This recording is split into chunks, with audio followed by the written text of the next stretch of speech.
Gio Gonzalez had the performance of his life right here at the Coliseum. The young lefty silenced the Giants' bats, retiring the last 20 batters. He went 8 shutout innings and brought to an Athletics victory over the Cross Bay rivals.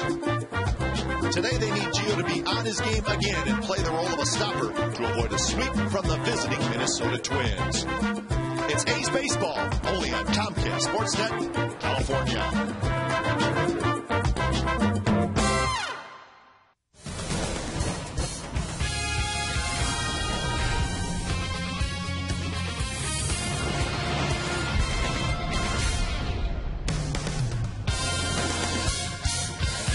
Beautiful Sunday afternoon for baseball, and the stadium is full of Little Leaguers, and they all got an A's batting helmet today. That is the giveaway, and we like it. I already got one from my partner, and I'm happy about it. Gio Gonzalez is going to try to be, indeed, the stopper this afternoon, and as the Twins are looking for a sweep, the A's don't think so. It's the Twins and the Athletics coming up on Comcast Sportsnet, California. Good afternoon, everybody. Welcome to Oakland A's Baseball, along with Ray Fosse.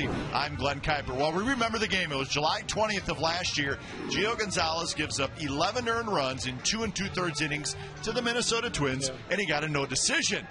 Different Gio Gonzalez this year, and I think the Twins are going to find that out. Well, we don't need earplugs today. We have not this season, but last July 20th, earplugs were a necessity because there were some hard-hit balls. Kubel, bomb gone. Just watch Gio head down.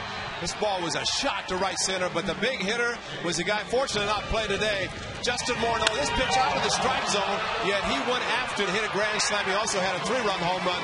But Gio Gonzalez this year, of course, with the addition of the changeup and an excellent curveball, the fastball you see hitters swinging and missing as they were not doing that last year. But Gio, a much better pitcher, confidence-wise, he is tremendous, and he's showing it. He's won 5 games already for the Athletics this year at pitching very well. And a little responsibility today. Yeah. He needs to stop the losing streak, and he needs to pitch deep into the game. The A's bullpen is a little beat up. We'll see if Gio responds to that challenge. The Twins will send right-hander Nick Blackburn to the mound. Blackburn has a 6-2 record. Beautiful afternoon for baseball. We're set to go. Lineups and first pitch when we come back.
by AT&T. Find out what's possible with the nation's fastest 3G network. AT&T. Rethink possible. And by Corona. Relax and refresh with Corona and Lime. Now the A's have taken the field. Twins are ready to go, and so are we. Third and final game of this series. Let's look at the game time weather. It's brought to you by the Santa Cruz Beach Boardwalk. The admission is free and the boardwalk is open daily. Beautiful day, 77 degrees. There's a few white puffy clouds in the sky, but lots of sunshine. And the batting helmets, that was the giveaway today. The youngsters are looking good in their Oakland A's batting helmets. Let's take a look at the Minnesota Twins lineup for this afternoon's game. Span, Tolbert, Mauer, Kubel, Young, Valencia, Harris, Punto, Gutierrez. So Dustin Morneau not in the starting lineup again. Today, Gross, Davis, Sweeney in the outfield for the A's. Kuzmanoff, Pennington, Ellis, Barton on the infield. Kurt Suzuki catches Gio Gonzalez. A's starting pitcher stats brought to you by your Bay Area Hyundai dealers. And there they are for Gio Gonzalez's 12th start. And for Gio, I think the one number that stands out, the 31 walks in 66 innings. Just a few too many. He knows that. And, of course, a different story this year facing a Twins team that did not fare that well last year. You look at his 2 starts that you mentioned earlier, Kai. Total of 5 2/3 innings, 18 earned runs. And that will bump up your ERA very high, very quickly. The 2 starts for Gio. You know, the Twins won on Friday night 5-4 in 11 innings. Twins won last night 4-3. So a pair of 1-run wins by the Twins over the Athletics so far in the series. So the A's will try to salvage the final game.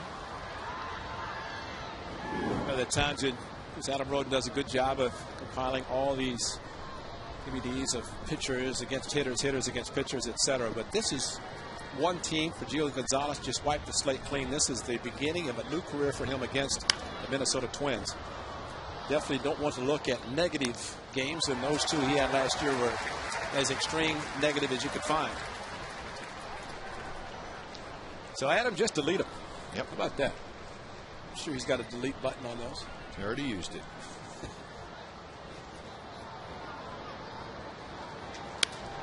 Curveball popped foul. Curveball we saw in his last start, that was at Boston. Beltre, of course, a big 3-run home run in the 5th inning. Gio did get through 5. No decision, left leading 4-3. That's not enough at Fenway, but the curveball was similar to that curveball to Span, where it's kind of floating. He needs the hard one if he wants to get some strikeouts. On the ground to the shortstop, Cliff Pennington. Denard Span is retired, 1 out. Check out our keys to the game, brought to you by Toyota. And of course, Gio, yes, be the stop. The A's have dropped 2 in a row. Let's get back on the winning track today for Blackburn against the A's. 0-2, 637 earned run average. He left in that game, leading 13-7. No decision. And the last Twin sweep in Oakland. Let's leave it at 97. 1997. First pitch to Matt Tolbert. Tolbert takes a strike. He was the hero last night with his base hit, top of the 9th inning, that gave the Twins their 4-3 lead. Tolbert playing second base. No Orlando Hudson again this afternoon. J.J. Hardy not in the lineup.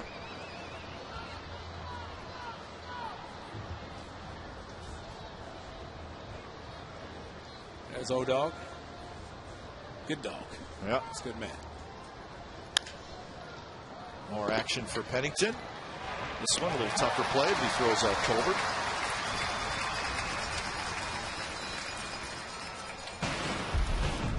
This was the controversial play last night when Justin Morneau was walked with 1 out and nobody on base in a tie game in the top of the 9th.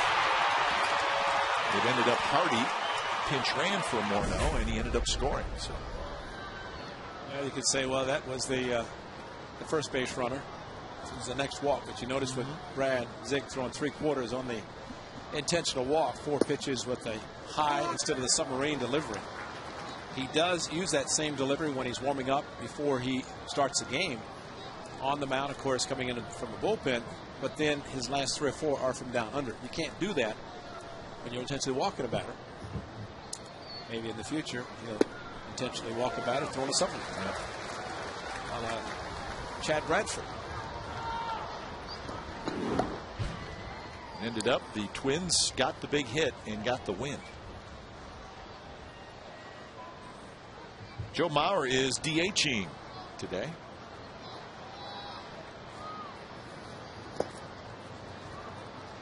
So Mauer, who was the DH on Friday, behind the plate last night.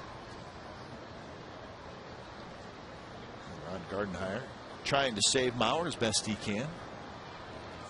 Butera, the backup catcher, does a very good job, as did Mike Redmond for many years, backing up the big guy. Barton on the dive, gets up, runs to the bag, and what a play by Derek Barton. 3 ground ball outs. The last one, a terrific play. Then Gio Gonzalez has a 3-out, 3-down inning on Little League Day at the Coliseum.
In the top of the first, be Davis, Barton, Sweeney, Suzuki, Cuss, Kuzminov, Gross, Ellis, and Pennington. That is the A starting lineup today. Defensively for the Twins, Young, Span, Kubel in the outfield, Valencia, Punto, Tolbert, Harris on the infield. Drew Hara is the catcher.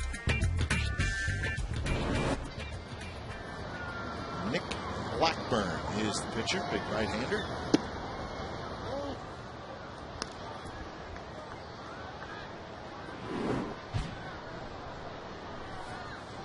Couple of hits for Rajai Davis in the series. And the batting average at .256. Still leading the major leagues in stolen bases is Rajai Davis. Hope he can add to that total, but you got to get aboard, and he's going to be aboard right there. It's almost like Rajai didn't believe he was hit. Well, then we may get an argument because Rajai Davis, yeah, he acted like he didn't get hit, and now the umpires are going to talk. And now they're asking Jeff Kellogg if he swung. Kellogg said no. But Rajai kind of backed up as if he thought he was still going to be at the plate. And then Larry Vanover said, no, you were hit. But did he start his swing? Did he go far enough? Oh, hit the bat, didn't he? I think it did. Well, Rajai Davis's reaction, I mean, that pretty much tells you the story right there. Yeah, because Rajai pulled his hands in. He was mad that he got a foul ball on an inside pitch. Yeah, the check swing. Yeah, that. And, of course, when Vanover made the call as a hit batter, he asked Jeff Kellogg if there was a swing, a check swing. He said no. Play first. Number 10. Meanwhile, the 11th start for Nick Blackburn this season. .470 third earned run average, .473 earned run average. Twins are 8-2 in his starts, and pretty good record for him at 6-2. But boy, last year, 3 starts against the A's, he had some numbers that were just mind-boggling. Good for the A's. He's hit 6 home runs off Blackburn in his 3 starts, including 3 at the Metrodome on the 11th of September, 2 here on the ugly night, the 20th. There's his number on the 20th, in which he gave up the 13 hits, 7 earnings, and a no decision. He left with a 13-7 lead. And then September the 11th, 9-11 at the Metrodome, lasted just 3 innings. 4-pitch pitcher, fastball, curveball, slider, and changeup. Fastball, low 90s for some tailing action. That was about it. And tailed off the bat of Rajai Davis for a hit batter. Yep.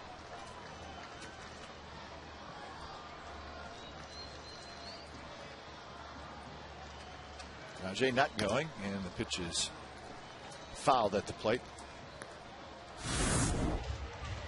Derek Barton robbing Joe Mauer, of course, batting champion 3 times. With Barton far to his left, he got 8 innings off last night. But today, that's a double in most cases. But Derek Barton, great range, diving to his left, got up and beat Joe Mauer to the bag. It's amazing.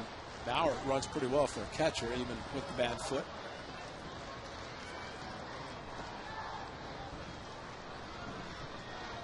Davis quickly back. Asked Rajai about the double hit last night, in which Punto kind of laid on top of him. Or that was a pickoff, actually. But he actually said he did not know where the ball was. And that's what the umpire had said. He had made no intent to get up. And Rajai thought he had caught it and was dinking it. But then he heard the crowd reaction and knew the ball was away. Rajai Davis was going, but he slipped as he took off. He went back, and the pitch called a strike, 2-2. See which foot.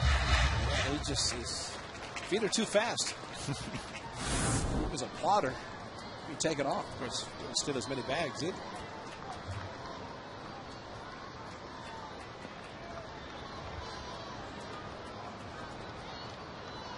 Rajai takes up, pitches low, throw to second base is in time. Drew Butera, a beautiful throw, and that is just the 4th time that Rajai Davis has been caught stealing this year. How about that, Ray? Rajai Davis, the last guy to get a steal, but that was 92 innings ago. Wow. Well, Butera with a low fastball, great job of clearing himself, and a quick tag at short, or at second base by the shortstop. And then the 3-2 pitch to Barton is low for a walk. Rajai, the head first slide, and there's the quick tag. Ryan Sweeney. Good takeoff this time. Great shot of the footwork of Rajai Davis, and the tag at second base, mainly because straddling the bag by Nick Punto. That is the only way you're going to throw out Rajai Davis. Just straddle the bag, take the ball, immediately apply the tag. So Ryan Sweeney steps in. I think Rajai got back to the dugout and said, "It's all right, I shouldn't have been there in the first place because it all evens didn't out." Hit me." Sweeney's 1 hit in this series, a pinch hit single last night in the 9th inning.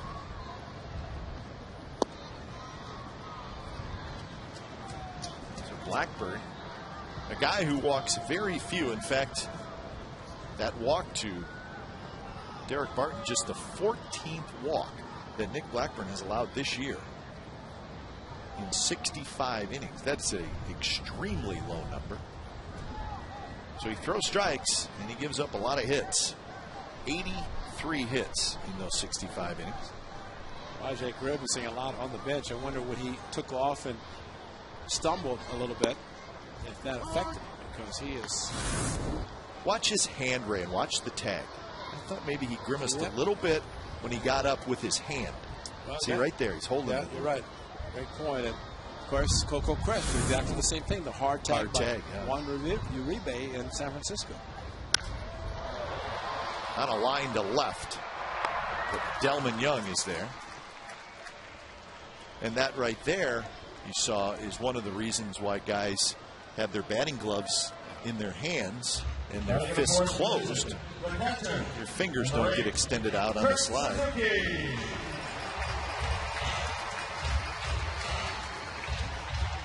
So Barton remains at first, 2 outs now in the bottom of the first, and here's Kurt Suzuki.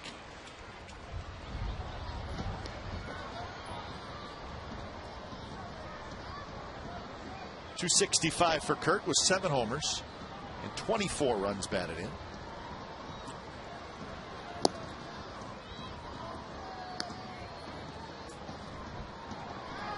Kurt hitting in that cleanup spot. 3 hits in the series.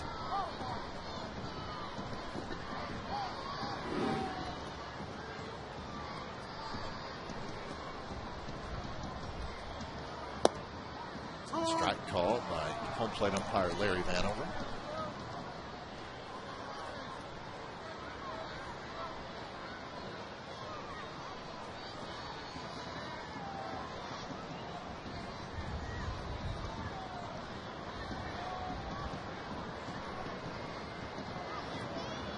Short lead at first for Barton. On the inside corner. It's that two-seam fastball, tailing fastball. You start inside corner to the right-handers. Kind of like a lefty last night. Lefty Liriano throwing a hard sliders down and in to the right-handed hitters.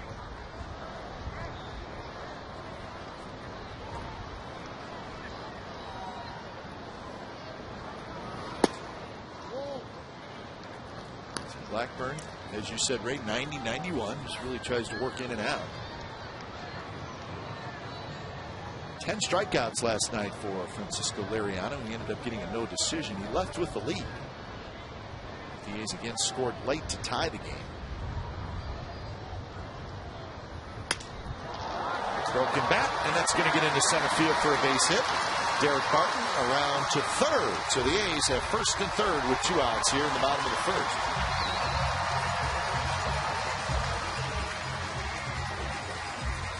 Trying to do the same thing as he did for the first strike, but the ball coming back in shattered the bat. But Kurt Suzuki, very strong, able to hit hard enough past the second baseman Tolbert. And what Derek Barton just did, that's a very, very smart play by Barton. 2 outs, you don't want to be thrown out third. He's going to make sure Span picked up the ball, kept it back in the infield at second base. But when you get to third base, any little thing can happen. You have to score a run. That's what the A's have done this year, been very aggressive running the bases in addition to stealing, but just taking the first to third and giving the opportunity. First pitch to Cust is right on the outside corner. First strike. Come on, Larry, make a quicker call. Yeah. Huh? Thought it was a strike. And he deeped me.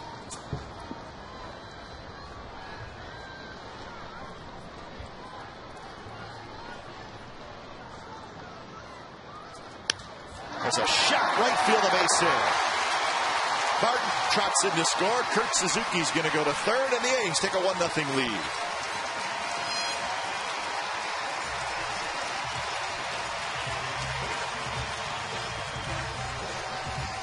A 1-out walk and a 2-out RBI single following Kurt Suzuki. Jack Cust jumping on an 0-1 pitch. Very strong, reached down and yanked it to right field. Jack's got that typical left-handed swing. You saw Ken Griffey Jr. swing a lot this past week when he announced his retirement. And nothing better than a left-handed hitter in his swing. They just seem to be so pretty.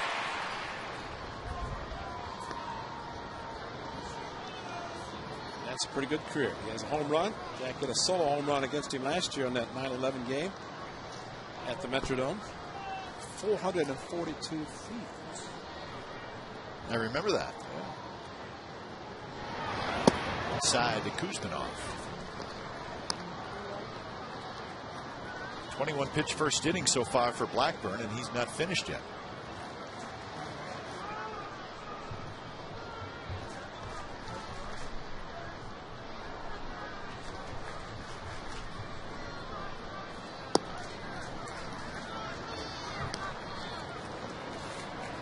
A's come in with a 29-28 record. They have lost 4 out of their last 5. That's the 2 of 3 in Boston in the first 2 games of this series.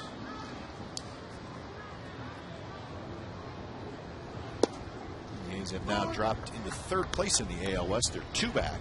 Angels are 1.5 back. Texas. The Seattle Mariners are 8 back. Just keep playing good baseball. Stay close. That's all. Yep. Any club's trying to do right now in the division, since it's a long, long season. And Kuzminoff last night talking to him after the game about the ball in the 8th inning. He thought might have a chance. He just hit it a little bit towards the end of the bat too much. Frustrations of a hitter who thought he had a chance to hit one, which would have been his 4th consecutive game with a home run.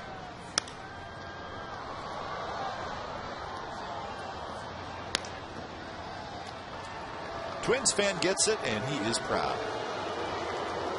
If he's wearing a Torrey Hunter jersey, he better catch it because it's about a 9-time Gold Glover. Yeah. Well, it may be time to get a new T-shirt as well. Torrey Hunter's been gone for 3 years. Yeah, I know, but still, he's a fan favorite. Yeah. But I'm just more concerned about the fact that it's a 3-year-old T-shirt. Oh, that's a good point. You know what I'm saying? Yeah. Probably been in the sun a few times. So I think you know where I'm going. You're hoping he's washed it a few times. Something to think about. I'm not. Something, or not to think about. Johan Santana jersey. He's been gone for a couple of years. That's an expensive jersey. Hunter's is pretty expensive too. Yep.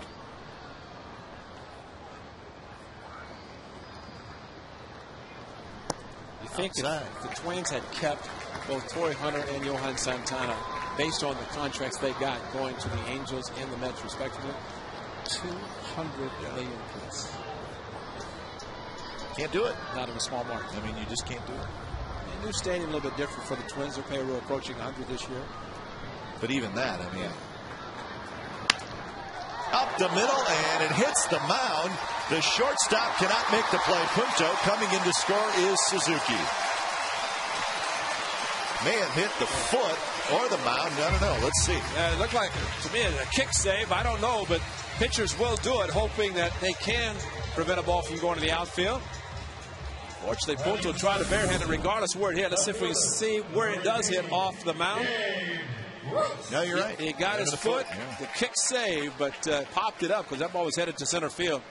Punto, with outstanding hand, just could not grab it cleanly. So the A's catch a break, and Kevin Kuzminoff with another 2-out hit. And that's the only play Punto had. I think he had to try to barehand it. 30th RBI for Kuzminoff. And here's Gabe Gross. Breaking ball drops low to Gross. We talk about getting that extra base. Well, because Suzuki went to third on cuss base hit, a little bit different than Barton, but still he went first to third. He scores on an infield hit. Would have had to see the ball go to the outfield without that happening. So good base running helps the A's get a couple runs this inning. And that one catches the outside corner. That looks like Larry Vanover has a fairly decent sized strike zone today, which I don't generally mind that too much as long as it doesn't get crazy.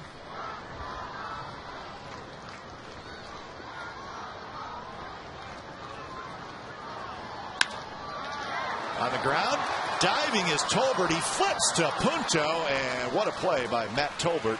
Saved a run. But the A's get 2 runs on 3 hits, and we played 1 at the Coliseum, and the A's have a 2-0 lead.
MLB.tv today to see every A's game live or on demand on your computer when you're out of town. Visit OaklandAthletics.com to order and get more details. MLB.tv, baseball everywhere. Joined Jason Knapp, our audio guys, is in Johannesburg, South Africa, with the World Cup. So, Jason, if you're watching, which I understand you are, having a good time, probably. I would think he is. Yeah. How could you not? World Cup? Yeah. That's quite an event. Like soccer, that's a heck of an event. One time away from home, though. You know who was a terrific soccer player? Tommy Adza, our director. Oh, really? Oh, my goodness. So he can do it all, huh? Emmy Award winner. That's right. Soccer player. Great catcher. Gio Gonzalez flips to first. Kubel is retired, and that is out number 1. He's told me he's a great catcher. So if he can play soccer, it's not good footwork to be a good catcher. He's a good all-around man. That's what Tom Adza is. Left fielder, number 21, Delman. Gio Gonzalez with a nice pickup of a ball, and Kurt Suzuki, like to see that. Went out to give him a little bit of extra time to catch his breath. He's got a chance to really be special going for win number 6 today. Just gets better and better every start he makes. First pitch to Delman Young is a bit inside.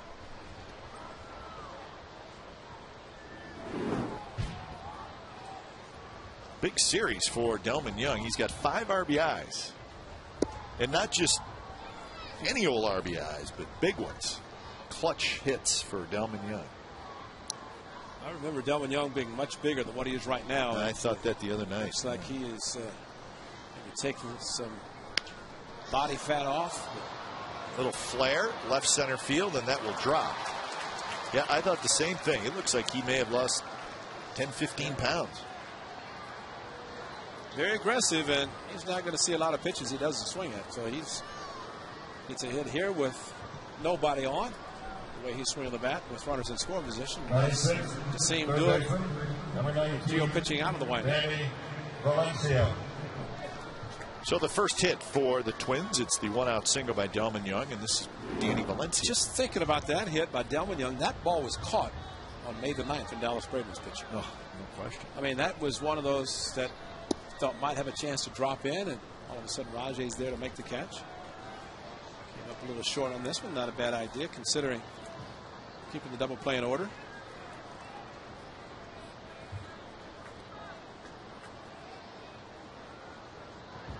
Valencia is 3 for 11 on the season.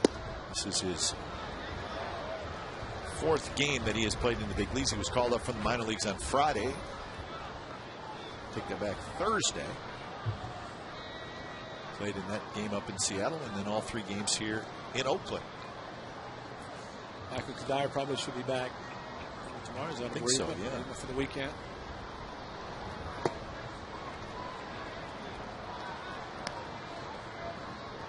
So you think about the Twins, who I think scored 9 runs in the first 2 games of this series.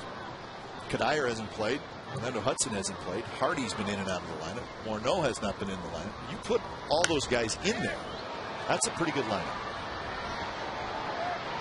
Derek Barton cannot quite get it. Now, not every team can play the same number 1 lineup every day, but the point is you can see where this is a pretty good team. Absolutely. Barton started after it, I think lost it momentarily, and kind of drop your head going after a foul ball in a lot of foul territory here at the Coliseum, and try to pick it up like he was not able to. The big man, Joe Mauer, DHing today. Derek Barton robbed him of extra bases first inning. 2-2 pitch. Nice block by Suzuki.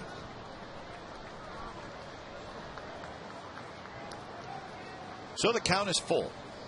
You know when Kurt Suzuki is going to be happy when he's backing up first base on this ground ball double play after blocking this curveball, using his chest protector, his body to block the ball, and that's important to keep the double play in order. But Young is going to be on the move. That's a 3-2 count. He has a pretty good lead. And he goes, and the pitch is drilled, but fouled on the left field line. Plenty of distance, but just out in front was Valencia.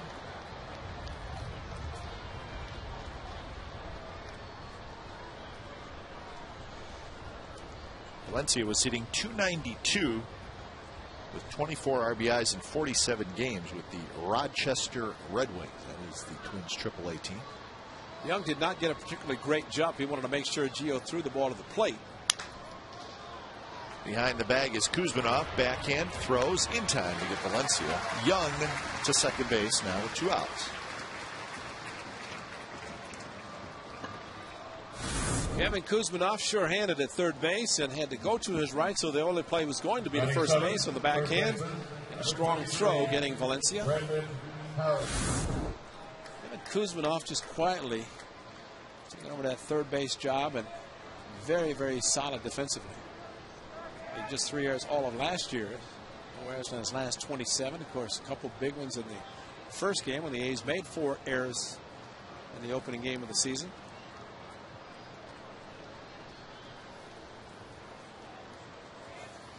First pitch to Brendan Harris, way inside.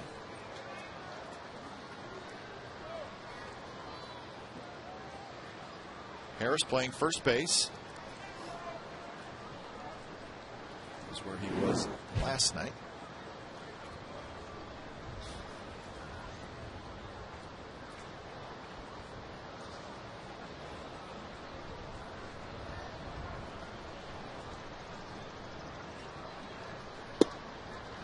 Fastball right on the inside corner.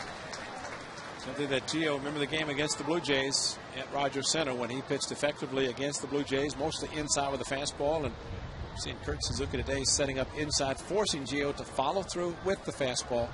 And when he does that, he's got a little bit extra on it. And he's not trying to guide it to the outside part of the plate against the righties. So with that hard curve inside, back foot, 2 very, very good pitches.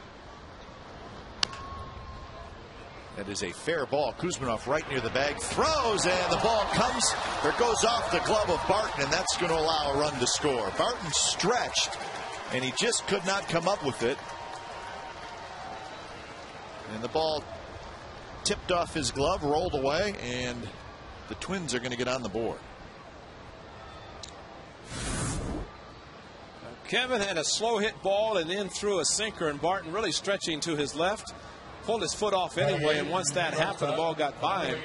But he stretched it initially thinking he had a chance to catch the ball. But basically, once that happened, he could not regroup and get up in enough time to keep the ball from getting by him to allow a run to score. So it's an error on Kuzminov, a base hit and an E5, and I don't believe there's an RBI. No, there's not. No RBI. Score on the ball getting away. Making sure.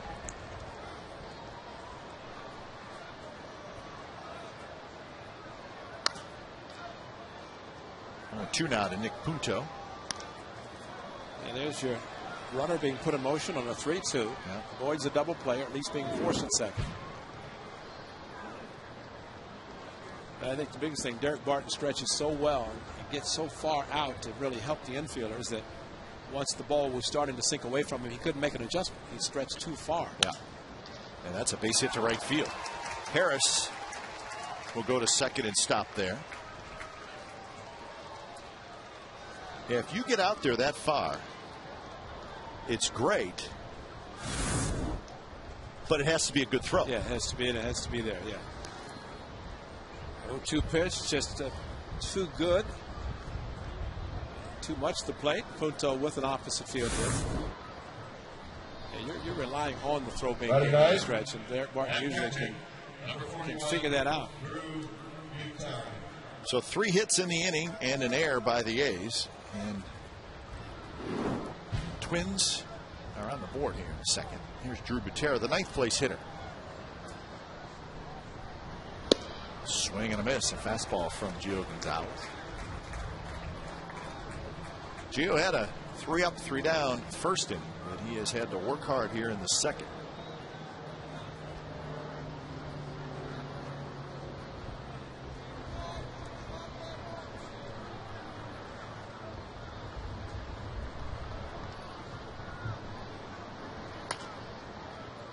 runner at second, Brendan Harris. He's not being held on.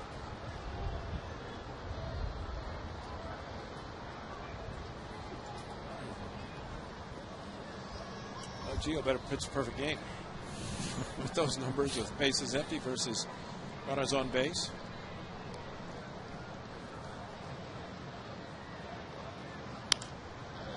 Another foul ball. So the Twins are fouling a lot of pitches off from Gio Gonzalez.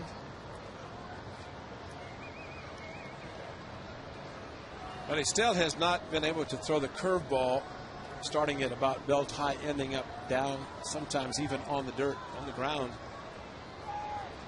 With the big sweeping curveball to the right-handers, if they're making contact, it's because it's staying up too much.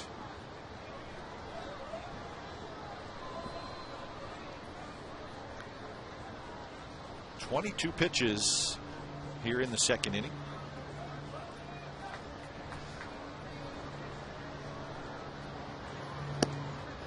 Tara checked his swing. He did not go around.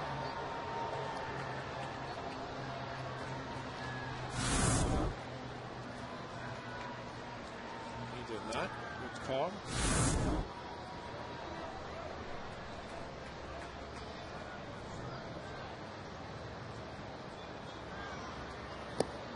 There's the breaking ball. And Tara watches it go down. It almost looks, Ray, like it's that breaking ball too. It's just not quite as sharp today.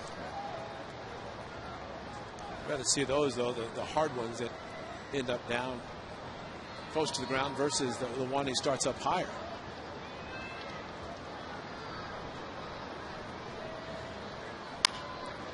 Kuzminov handles a tricky hop, throws to Ellis just in time at second base. Very close play.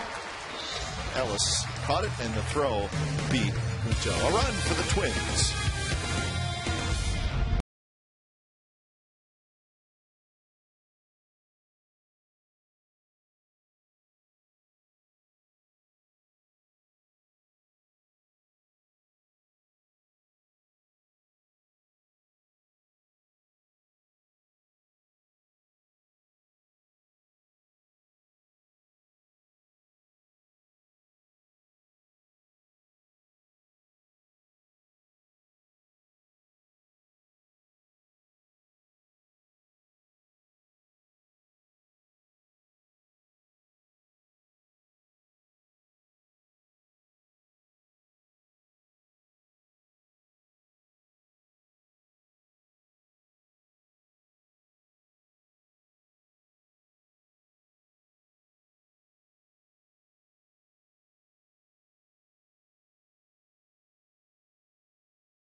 Gorgeous afternoon at the Coliseum.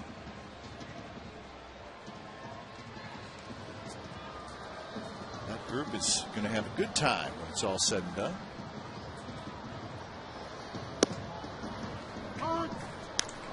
It'll be Ellis, Pennington, and Rajai Davis here for the A's in the bottom of the second. Ellis hits a little pop-up, shallow right field. Kubel comes in, he's got it. So that is out number one. This legendary performance is brought to you by Nation's Giant Hamburgers, and it's a happy birthday to Mark Ellis. He's 33 years old today. We have been blessed to see Mark Ellis 8 years in the big leagues, all with the Oakland Athletics. He's one of our favorites. You've got a giant appetite. It's got to be Nation's. So he's a good guy. One of our favorites. So happy birthday to Mark Ellis. What a happy son Briggs was in the clubhouse last night and having a very good time.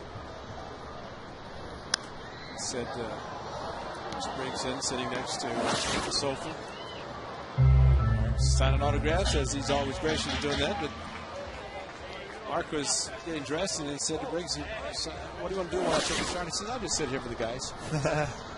Sitting on the sofa with Jack Custon, Derek Barton, it's kind of talking, you know. One of the guys. Yeah. His wife Sarah expected another child, so congratulations to the Ellises. Pennington grounds out to second, and that's 2 outs.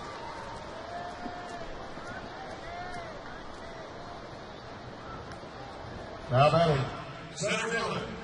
Good to see Rajai Davis still in the lineup, considering the way he's acting after sliding head first into second base and being called out and attempted steal.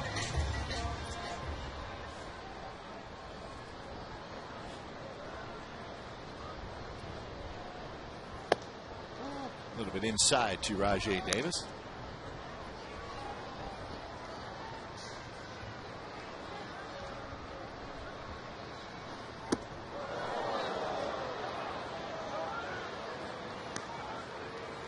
He's got 2 runs on 3 hits and a walk in that first inning.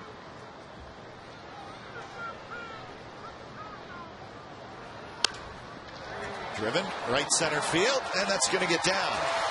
Kubel cuts it off, but Rajai Davis will dig for second, and he'll make it standing up. 2-out double for Davis. Normally a hitter hits a ball like that and the outfielder cuts the ball off. You say, we better hurry to second base because he has to maybe stop and make a quick throw. But with Rajai, he can just coast into second base. All Kubel did was maybe save a triple. The way Rajai can run.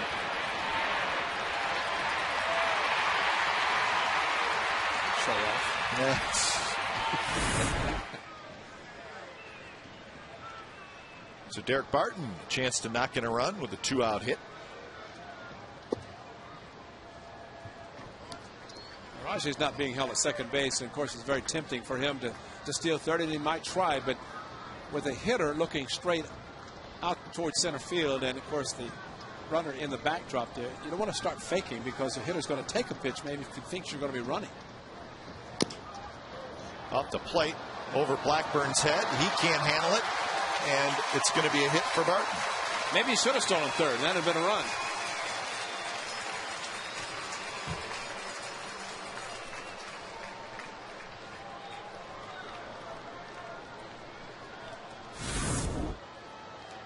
Derek Barton hitting the ball off the plate. Blackburn had really no play, even if he comes up with it. He's back to home plate. Puto looking at third to see if Rajai was going to round aggressively.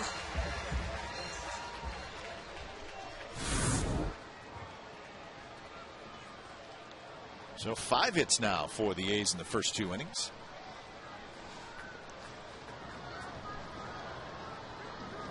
Sweeney takes inside. Sweeney hit a line drive to the left fielder in the first inning.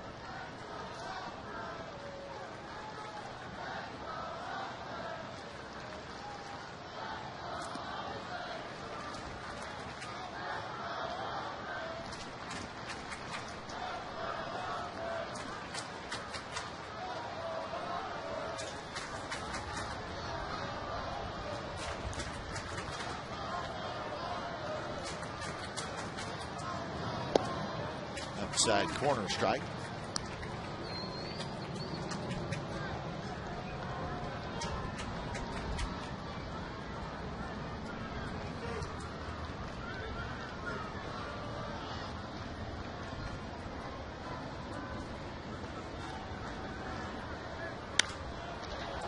Left field again. Delmon Young coming over, and he had it. He dropped it. Davis is going to score. Here comes Barton. The throw to the plate is there, and Barton is out. So a run in as Davis scores, and the A's now lead 3-1.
dropped the ball, but then made a terrific throw.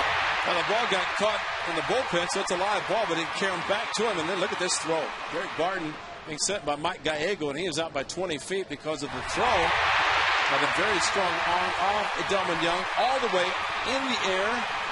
Perfect strike to Butera at home. Mike Gallego kind of looking back towards the bullpen as if to think maybe, why didn't the ball get caught underneath it? I was going to say, if it goes under the chairs out there, you got to go grab it. Got to go grab it. The ball just happened to kick back out into play. That's a fair ball. Barton dove for it, couldn't get it. So the speedy Denard Span is going to try for third.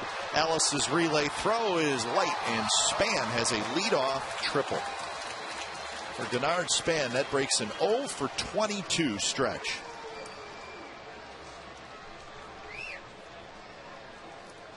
Looked like he's thinking about stopping at second base, but did get a hanging curveball that just got past Derek Barton. This time he could not make the play at first. So Harris last inning ended a long over, and Denard Span with his speed. If you lead off, you have a chance for triple. It's the ideal way to do it because you. That one's lined left field. Gross is there. He's got it. Coming in to score is Span. So it's a sacrifice fly for Matt Tolbert, and the Twins quickly get that run back. It's now 3-2. That's the importance of a triple. You don't have to worry about getting him over. Number 7, Joe Mauer.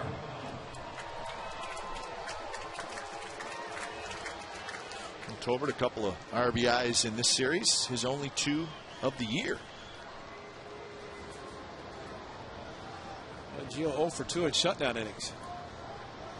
The old shutdown inning. Outside corner strike to Joe Mauer, who was robbed of a hit by Derek Barton in the first inning. 14 for 20 for Gio. Just a shade under the American League average.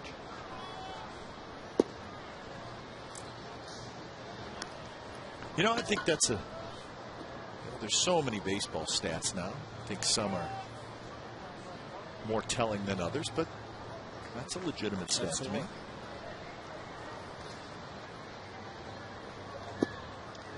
When Rene Latchman was here, and I've told it before, he thought it was such an important stat for his catchers that he had this ongoing game with his catchers that he got shut down innings, golf balls Latch had to come up with, or vice versa, and just made it kind of a little competition. So the catcher can either blame the pitcher because he didn't get the shutdown inning, or he can thank him for doing that. But it's an important inning, especially for your offense. You just cannot keep scoring. You'd like to hope so, but it helps if the pitcher can take the offensive support and shut down the opposition. Toward left field. Gross is there, and that is out number 2 here in top of the third. All right, here's our Subway Eat Fresh Ask Glenn and Ray question. How often do you get dibs? Oh, I thought. Well, it has something to do with really? it. Quizzo from Marset asks a very deep question for Ray Fosse. If you had to choose between chocolate dibs or vanilla dibs, what would you choose? Chocolate with vanilla inside. How's that? Well, you got Nestle's Crunch in front of you. I like those too. You're not that fussy. I'm not. When it comes to dibs. No. They're all good, but I kind of like the, especially if you let the dibs on a warm day. Of course, the chocolate stays hard, but inside it becomes milk. So it just kind of takes the hardness away from the inside. And it's like chocolate milkshake. I'll let you know about the Nestle's Crunch soon. I see a show coming on the Food Network. Ray Fosse. Let's see. Announcers and aprons. There you go. Eclairs on Friday. Busy Bee Bakery on Saturday. Dibs on Sunday. What a way to go. 4 more games left in the home stretch. Right. Cookie Lady's got to be here sometime before we leave. Still waiting for Chef Rodney. Our boy Chef Rodney, the Coliseum chef. He spoiled us last year with some goodies.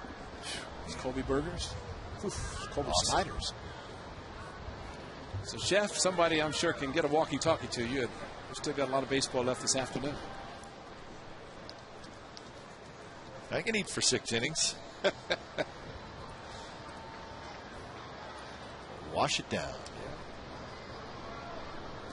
It's a good day for that. A lot of leaguers on hand for a nice parade around the field before the game. There was a bunch.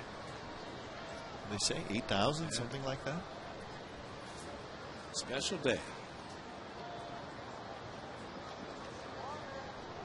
And they are sporting the giveaway A's helmets.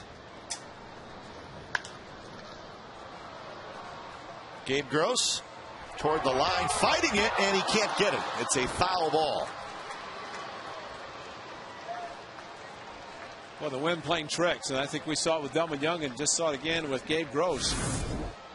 He had it going and then had to lunge. Fortunately, this ball is in foul territory. It just kept going, and you look at the flags, of course, the swirling effect here at the Coliseum.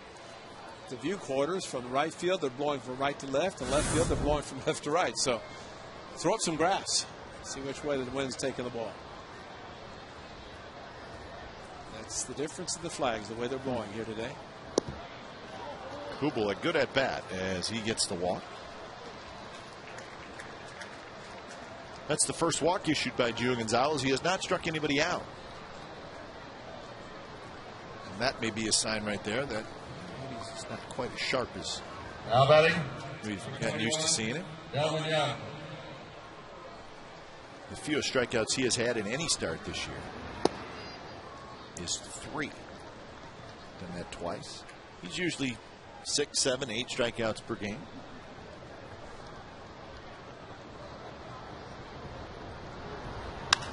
Delmon Young on the ground to Kuzminov, and he'll flip to Ellis, side retired. Denard Span to triple, Tolbert a sacrifice fly, so we go to the bottom of the 3rd. A's 3, Twins 2.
And Team Barber Rajai Davis and Supercut Salon. Enter by emailing buzzcut@oaklandathletics.com or by mailing a postcard with your contact information to Rajai Davis Buzzcut promotion at 7000 Coliseum Way, Oakland, California 94621. Entries must be received by June the 16th, 10 days from now. And you can get a tightening Rajai Davis. A line shot, left field. Delmon Young reaches up and he makes the catch. It's a very hard hit ball. Suzuki is retired.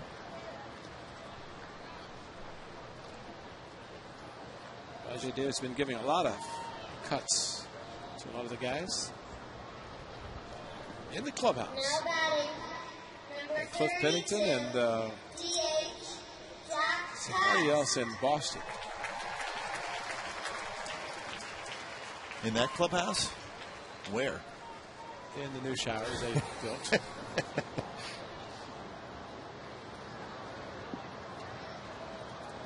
A lot of improvements in the clubhouse there, especially in the visiting center. Tom McLaughlin, the visiting clubhouse manager, very happy with the new digs. Still doesn't have the kitchen of the New York Yankees. There's this new little kitchen back there.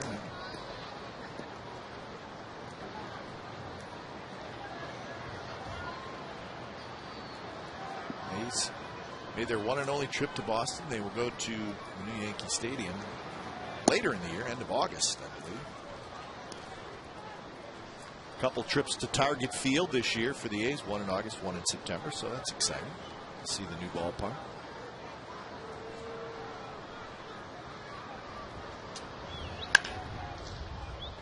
Off the glove of Brendan Harris on the dive, and Cust is going to have a hit. And if Brendan Harris had let the ball go through, the second baseman, Tolbert, was right there. Because of the shift, Tolbert playing in shallow right field, but another ball hit very hard by Jack Cust. But see how far Tolbert or Harris ranged to his right. Well, deflected far enough away for Jack Cust and his lightning speed to beat it out. It's kind of like Miguel Cabrera on a very famous play that occurred just this week.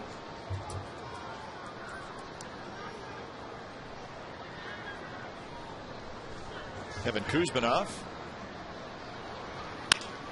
It's a shot to left, and that's another hit. That is 8 hits for the A's, and we're just in the third inning. We said earlier, Blackburn is a guy who will give up a lot of hits. Coming into today, the league is hitting .320 against him. Fastball belt high, and Kevin Kuzmanov not one to take a lot of those pitches. Why not? First offering might be the best you get, and took advantage of it. So 2 on and 1 out for Gabe Gross. It's funny. Nick Blackburn, 11 wins in 08, 11 in 09. This year he's 6-2. The ERA a little high. So he's a decent starting pitcher. The A's will tell you that they have not been that impressed with him in the last couple of years. They've knocked him around. Well, they might have been impressed, but the numbers haven't shown it. Yeah. So, but that's a lot of confidence you can build in your hitting, knowing that you've had success against a pitcher, and they definitely did last year for 3 starts.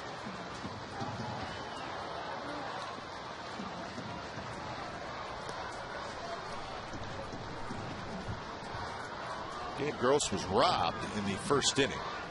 Matt Tolbert made a diving play. The second baseman flipped to Punto for the final out. Hard hit ball. Swing and a miss. Blackburn took a little off there.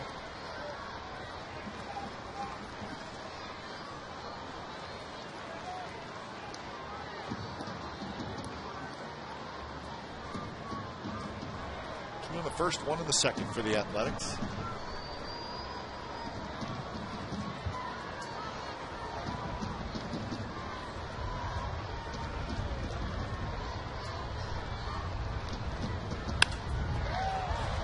Kubel in right field coming in, and he's going to track it down and gets it back in quickly. Kubel the running catch, and that's out number 2. Well, Mark Ellis hit second last night. And that game had a couple of hits. Now hitting 8th today with Derek Martin, who did not start last night, back in the second spot.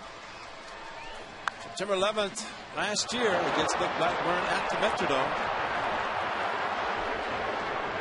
Home run for Ellie. 1 of 3 hit in the game against Blackburn.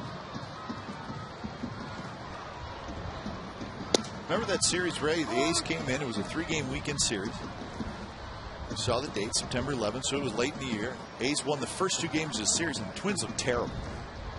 And I remember you and I were like, I don't know. They are limping home big time. They really just did not look good. They won the final game of that series. They went on to win 17 of their final 21 games, got into the one-game playoff, and they beat the Tigers 6-5 in 12 innings. They ended up being swept by the Yankees in the division series, but when we saw them mid-September, I would have said no way. Back-to-back years they played the game number 163. Yeah. Last year the club that was really limping home, the Detroit Tigers. Give up the lead they had to even take it to the one-game playoff.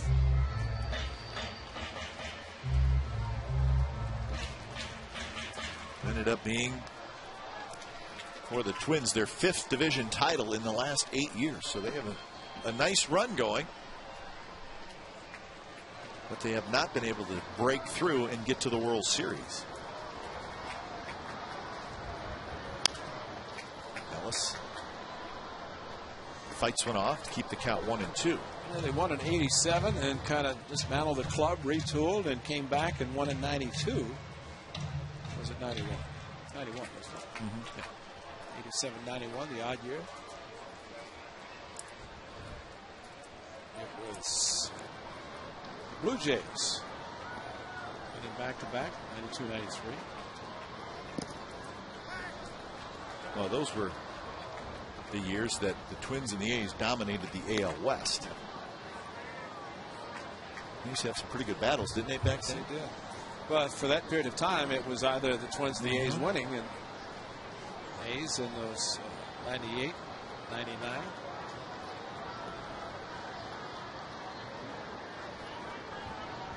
Well, 88, 89, and 90. A little bit ahead of myself, but 87, 91 for the Twins. The rest of the years, the A's won the division. 92, the A's won the division again.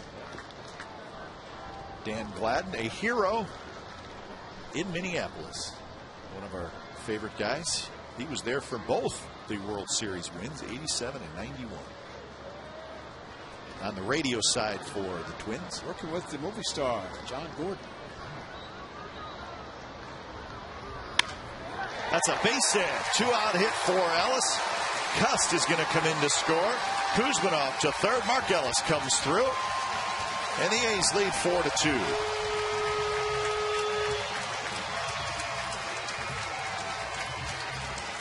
Clutch hits for the A's in this game early on. Now they have 4 2-out run-scoring hits, and Mark Ellis got a low fastball and just drilled it to left center. Alex Mann, a good job cutting the ball off for the Twins. Otherwise, the ball goes to one. Kuzmanov scores. Rick Anderson's going to visit, but they're going to get bullpen activity because he has given up some hard shots. And talking about Gio Gonzalez not getting a shutdown inning. Nick Blackburn's not getting him in. No. Ryan Dunsing, the left-hander, he was warming up last night, but he never got in the game.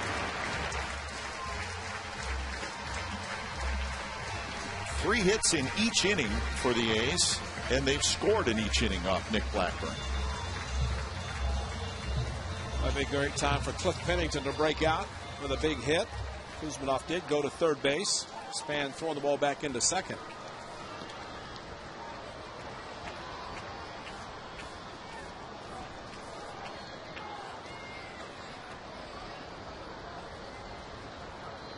Pennington bounced out 4-3 in the second inning.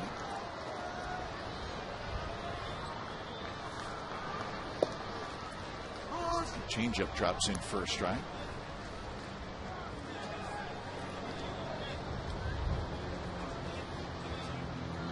Pennington, home run off Blackburn last year.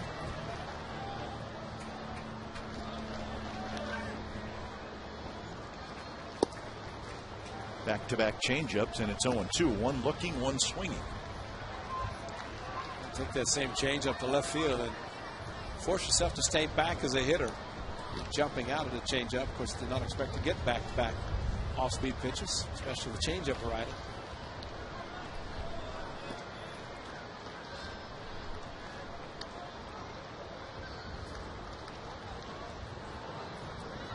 So Mark Ellis with his 12th RBI of the year. Back and forth game.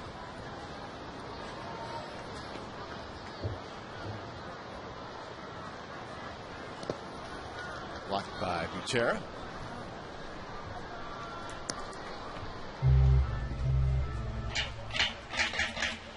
See a lot of guys blocking the balls just with the glove in the body, and Butera did a good job. Sometimes having that right hand, right shoulder helps you smother the ball a little bit more.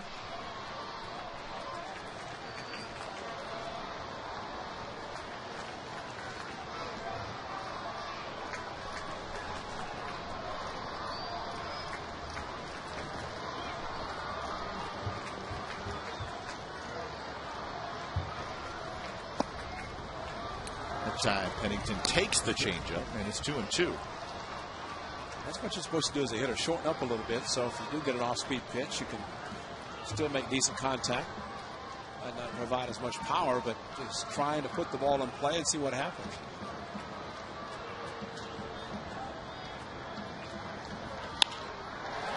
Right field, Kubel coming in. He's not going to get it. That's going to drop.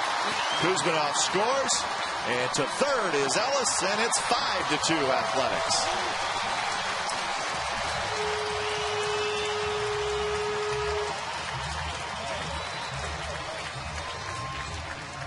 And that's going to be it. Ron Gardenhire, I think, is seeing his pitcher give up too many. And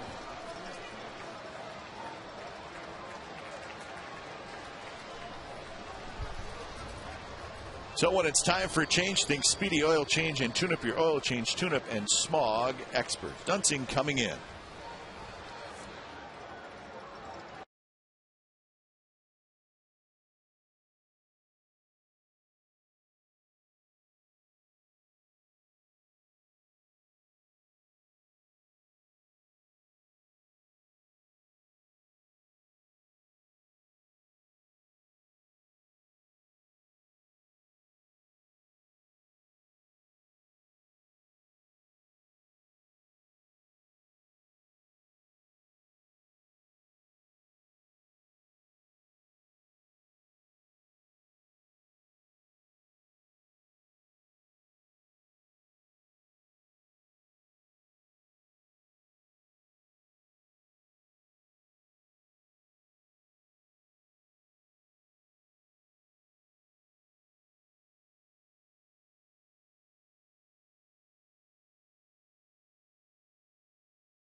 In 2 2/3 innings. And Cliff Pennington getting another changeup. Looked like a steady diet of changeups for the right-hander, and Pennington ended up getting the hit with 2 outs. Mark Ellis went to third base. I thought that was going to be a much closer play than as it turned out, the short hop. But for Blackburn, just add to another tough start against the Athletics. The numbers for the left-hander Brian Dunsing. Numbers pretty good. 22nd appearance.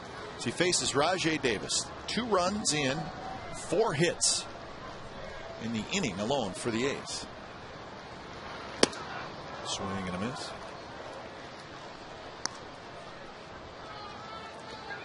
Davis was hit by a pitch in the first and later caught stealing, and then he doubled and scored in the second. So he's been on base both times so far today.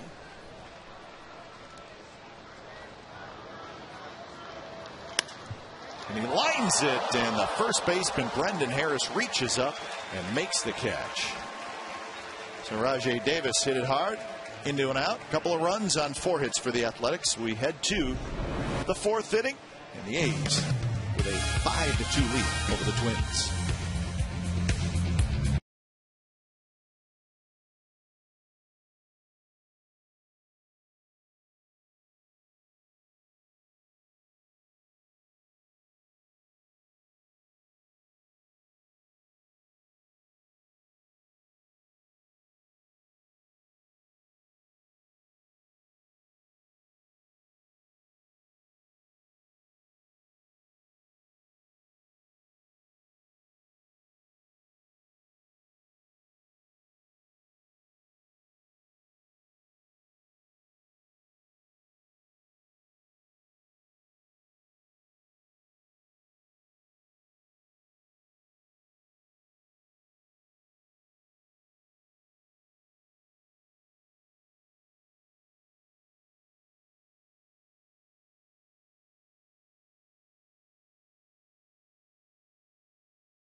top of the 4th inning.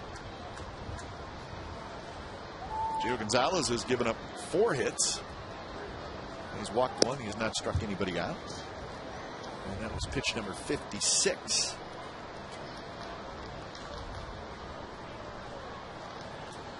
Well, definitely needs a shutdown inning now because Ron Gardner has gone to his bullpen. Sweeney over and in. He's got it. A's Baseball on Comcast Sportsnet California is brought to you by Cache Creek's Splash of Cash with hundreds of prizes every day until July 5th. Visit CacheCreek.com for more details.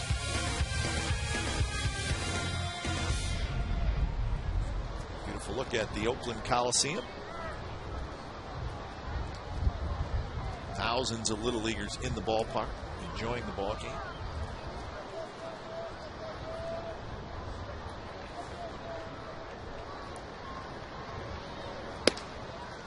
Strike to Brendan Harris.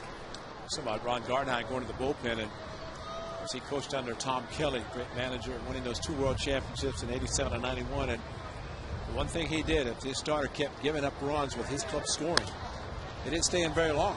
Just because he said, I can't keep depending on my offense to come back and score runs after you give them up. And I'm sure coaching under TK, Ron Gardenhire feeling the same way. And give up 10 hits in 2 2/3, kind of a reversal of what Gio did against the Twins last July the 20th, although Blackburn gave up his share. 0-2 pitch, and that is a swing. And Brendan Harris strikes out. First strikeout for Gio Gonzalez. Dallas Braden once again doing it and giving back to the community. This is the 2nd year, and you see a couple of young men, Alex and Reagan Liddon. Both of them through strikes. Dallas Braden, of course, sponsoring those 2 young boys who father passed away, mother's been raising them and kind of adopted them from the Hoover Tyler Little League. So someplace today around this stadium. It's going to be a 2-out bunt hit for Punto, right? But 300 kids and families from the Hoover Tyler Little League. And Dallas Braden footing the bill for them today. And of course, taking them around the clubhouse, introduced them to the players, and letting them enjoy some of Steve Wilson's and Brian Davis goodies in the kitchen. And just a special day for those 2 young men. And again, credit to Dallas Braden for doing something special for Stockton, California. And of course, each one of the Little Leaguers, all of them today, got the A's Kids batting helmet, which was the giveaway.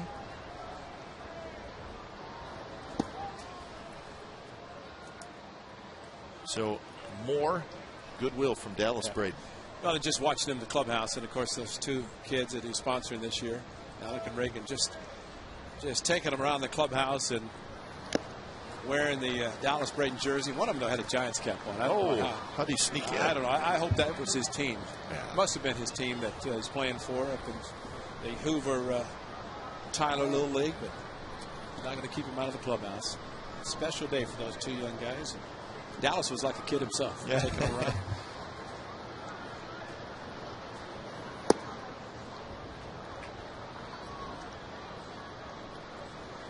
Let's see, when's Dallas next start? Let's check. How about Wednesday? That'll be game 3. Yeah, series against the Angels. Then we'll play Wednesday night, of course. Wednesday's the Coliseum. Section 209. That's always a special section every time Dallas pitches.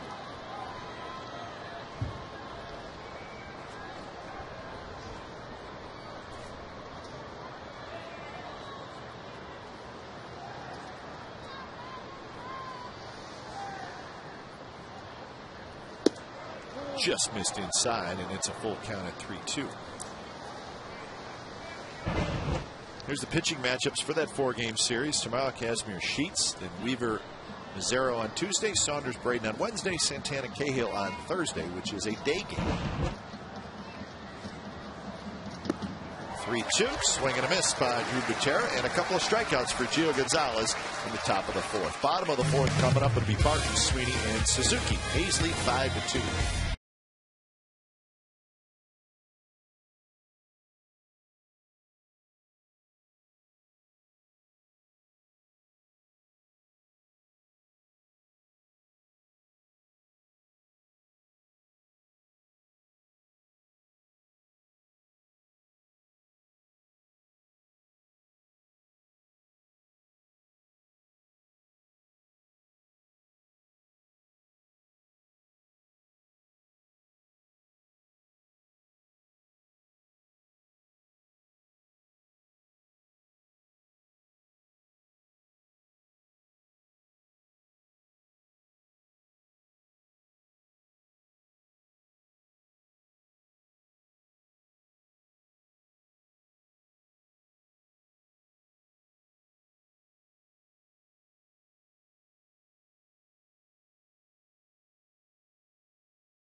prior to Joe Mauer last season, who was the last player to lead the American League in batting average, on-base percentage, and slugging percentage.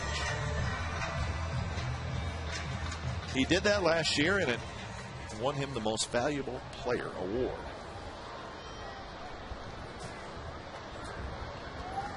No idea. How about that? He won the batting championship, Silver Slugger, Gold Glove, and Most Valuable Player. And missed a month. And missed a month, that's right. I'm not sure you could do much more. No. I mean, he did in 5 months what guys try to play 6 months every day try to do. That's why he just got a $184 million contract. That's right. He deserves every penny of it. And you don't say that very often. This one guy deserves it. Yep. And we saw one in Detroit named Miguel Cabrera. Might not win a Gold Glove, but he's going to drive in a heck of a lot more than he's going to let in. His plus will be plus plus. I think general managers felt that way last year about Mark Teixeira as well. Yeah. Probably a guy that's worth the huge contract. 365, 28 home runs last year. I like that. 5th player since '76 with 3+ batting titles. And folks, he's a catcher, and it was about 100 years before a catcher ever won a batting championship. He's won 3. Right side. Tough sun. But Tolbert battles it, and he makes the catch. Barton is retired. He's a terrific high school quarterback. He was all signed to go to Florida State. Quarterback for the Seminoles, but he was the first player picked in the draft. Decided to stay home, play baseball. You know, you get a chance to talk to Joe Mauer. He's the nicest young man you could ever talk to. I mean, he is just a gentleman, very humble, and just. It's not going to change it, though, regardless of his paycheck. It's definitely not going to change it.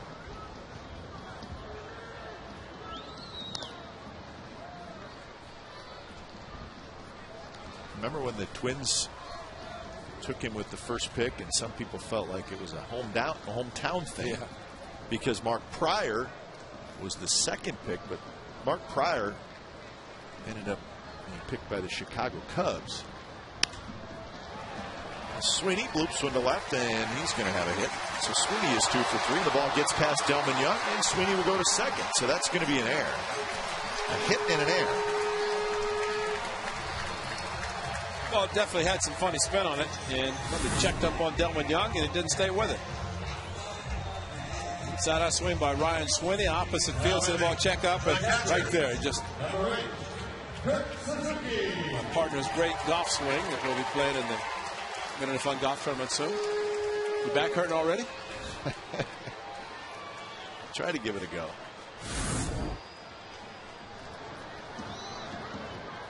So Kurt Suzuki will hit with Sweeney at second base.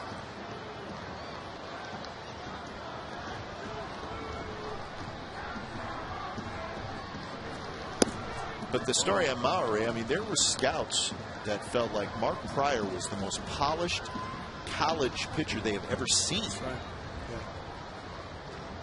Yeah. And he made it to the big leagues quickly, but a couple good years, and he just never could get past the injury bug. And I don't even know if he's in professional baseball anymore.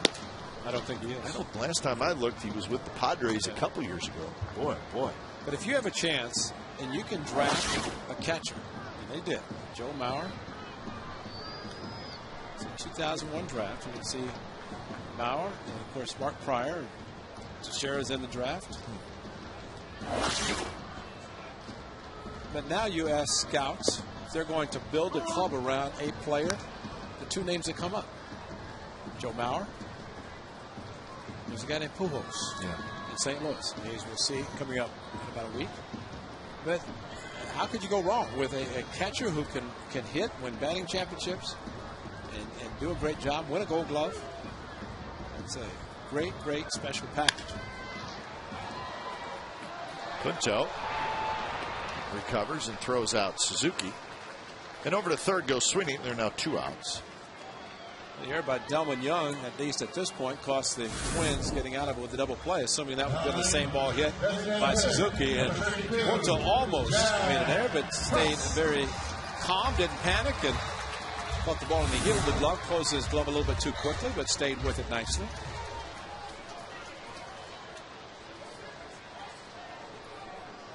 So the A's are looking for another 2-out hit. Is that Bobby Bowden down in Florida? Yeah. Yep. Still upset. Probably. And kind of read when Mauer signed his contract this offseason, said, well, I guess we don't have a chance to get him. You had your chance. He signed a long-term deal. Chris, now, I think I remember, Chris, once you sign as a professional, you cannot play any college sports, but I think they've changed. You can't play baseball in the case of Mauer playing baseball, but I guess after a while, he could go back and play college football. Yeah, because somebody did that. There was a quarterback who did that. In fact, I think there was a quarterback at Florida State who played in the minors for a while. Chris Wenke, his name was. That's played right. in the minors That's for right. a while, and That's then right. went back to college and played quarterback. And he was like 35 years old. Yeah. Something like that. No, just joking. But I think that is the rule, or at least it was, because, again, being a pro, you're pro. But then they changed it where you could go back. And I think it allowed the players who were fortunate and good enough to play more than one sport, that if they tried one and it didn't work, Sure. they could go back and continue and play in the other sport. I mean, if you're that talented of an athlete, Well, I know one shot thing. in both. I signed in baseball. I'm glad I didn't go back and play football. You think your body hurts now? Oh, my. Yeah, I had enough of a contact sport in baseball, much less in football, as big as these guys are.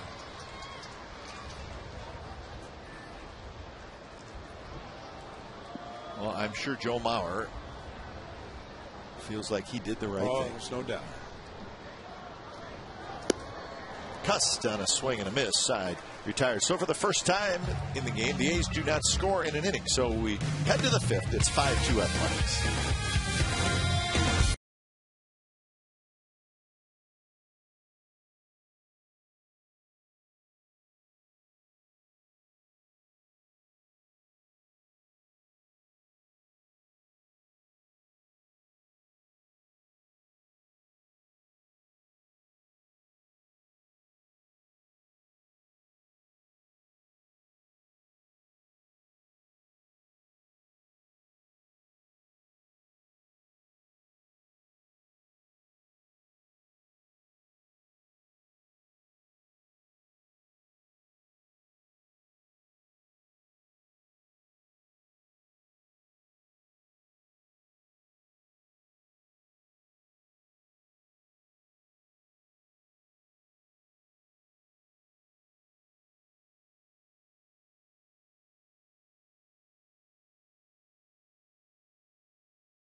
A nice crowd on hand today as they watch Gio Gonzalez back to work. And he will face the top of the Twins order. Next three games are night games against the Angels. Their first visit to the Coliseum this season. The A's, of course, have already been to Anaheim twice. The three games Monday, Tuesday, Wednesday night. We'll just see the folks out here. If not, watch all three on Comcast Sportsnet California. And high definition. I would think by now everybody has high definition. What you think? Or at least the ones who don't have it know that they need to get it. Yeah. especially you watch grass grow as effectively as you can in HD. You got to have it. But there's nothing better than this type of a game. Beautiful day, sunny, outdoor stadium. That's why the Twins like their new park, which is open air at Target Field. Pennington have to throw quickly to get Span, and he does, and that's one out. All right, here's our trivia answer brought to you by AT&T. Prior to Joe Mauer last season, who was the last player to lead the American League in batting average, on-base percentage, and slugging percentage? This guy was pretty good. George Brett did it in 1980. Wasn't that the year he flirted with 400? That's right. I think it was. That is exactly right. It's a great picture where he doubled late in the game, and he was standing at second base, and you could see his batting average on the big scoreboard behind him. I think it said 401 or something like that. George, of course, got hit number 3,000 against the Angels. And he was so excited talking to the first baseman, he got picked off. No, that's not He right. still got his 3,000th hit. And what a great player. And of course, the great late Charlie Lau was his batting instructor, who George gave a lot of credit to this style of hitting.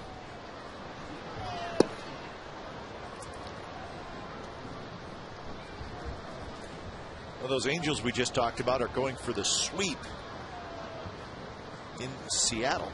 And right now, the Mariners with a 3-2 lead over the Angels in the fourth inning. Pinheiro and Vargas, the pitching matchup there. The Angels have won 4 in a row, and they have won 9 out of their last 11. So they are indeed playing good baseball. They're a couple games over 500. Swing and a miss. There's the good curveball from Gonzalez. Well, back-to-back great curveballs to Tolbert. And well, if you find it, as long as you find it, regardless of what it is, but boy, just threw it hard, and that's the old one that you see it coming. Look where it starts. It started about waist high, and Suzuki had to catch it right before it hit the ground.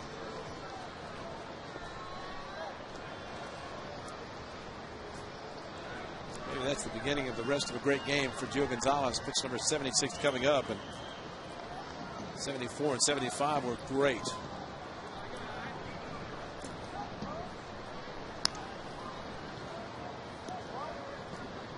The Rangers are going for the sweep of the Rays at home, but the Rays leading in that one 5-3 in the 6th inning. The game in Arlington. The Rays have won 4 out of 5. So the A's hanging in there, fighting it out with the Angels and the Rangers. Both those teams are playing good baseball right now.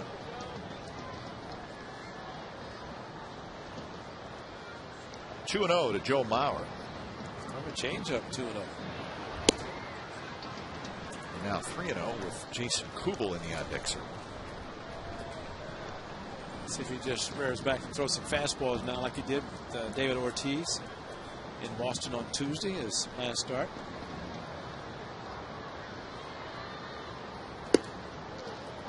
There's one fastball in first strike. At 93 and a 3-run late challenge. Be better than to walk him. And also enjoy the challenge that you're getting.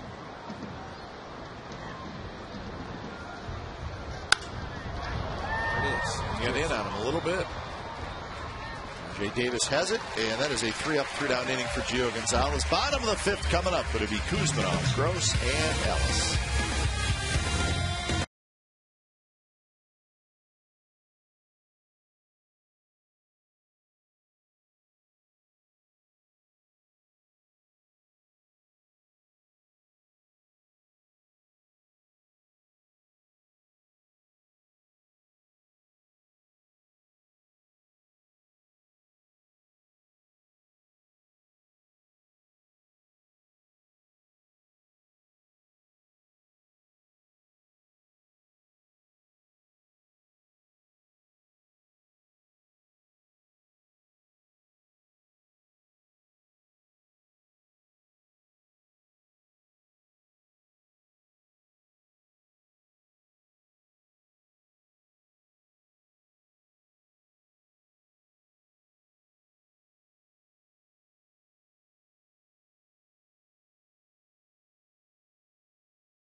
Name can park for free, and if you drive a Chevy, just show your Chevy car keys on the night of the game at the A's box office and receive a field-level game ticket for only $20. That's a savings of $6. The next Chevy free parking Tuesday is this week against the Angels. For details, visit OaklandAthletics.com.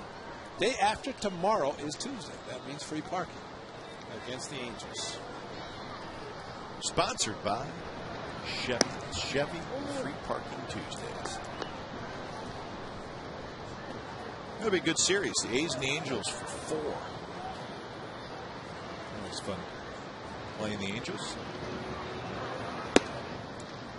Pizarro is going to get one of those starts you mentioned, and that should be a very good pitching matchup for all 4 games.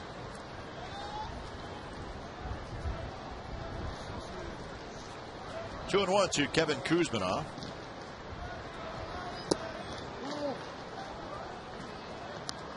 We should have a good pitching matchup next Friday night as well, Ray.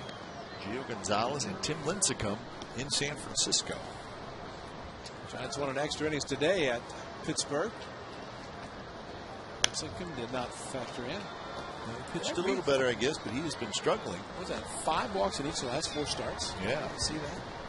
That's unbelievable for the freak. He went 7 innings today, gave up 3 runs, I believe.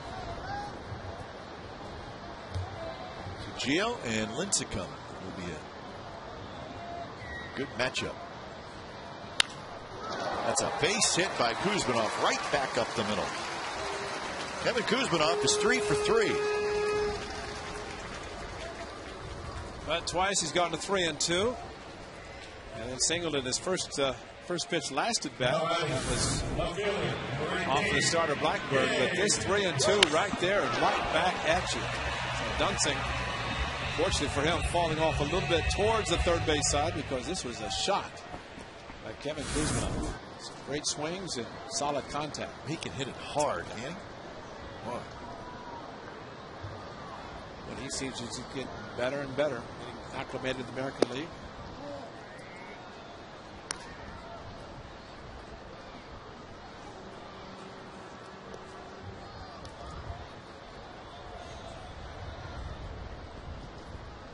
Oh for 2 for Gabe Gross.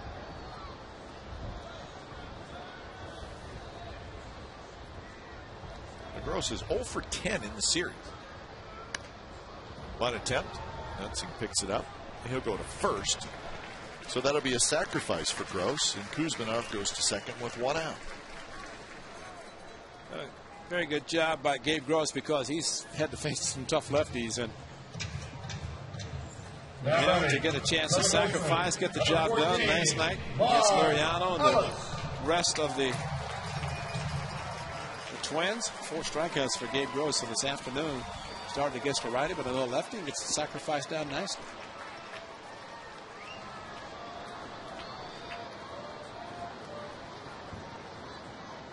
First pitch to Ellis.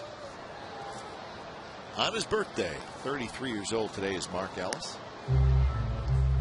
You figure the time that he has missed because of various injuries, he's still a young man. He's got a lot left. He's have an option LA next year. We hope, of course, he's picked up that option to keep the good guys in the game, and not only a good guy, but a great player.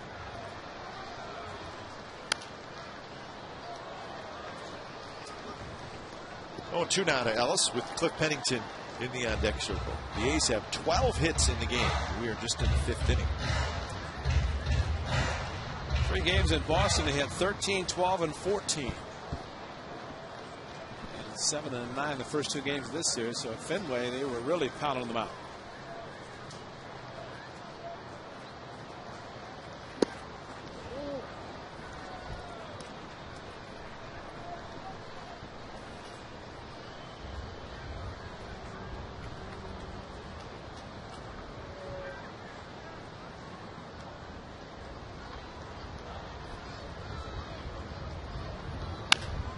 Big bouncer Dunsing reaches up and he makes the catch, throws low, but Ellis is retired.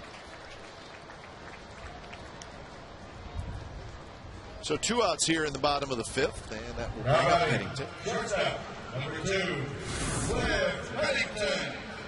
Targeted inside to pitch away, and that's what you call fielding your position. Maybe not hard enough to get into center field, but you don't want to take a chance. And no matter how the pitcher finishes his delivery, if he can make that play or not.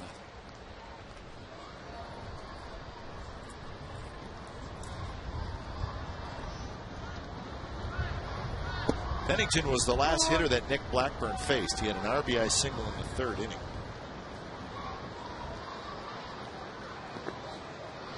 So Blackburn went 2 2/3, gave up 10 hits.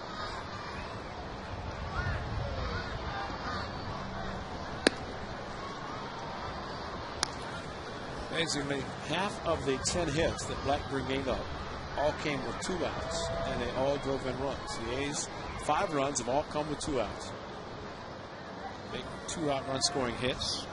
Cust, Kuzminoff, Ellis, Pennington, and Sweeney. So it's been around. It's big hits to give the A's their 5 runs.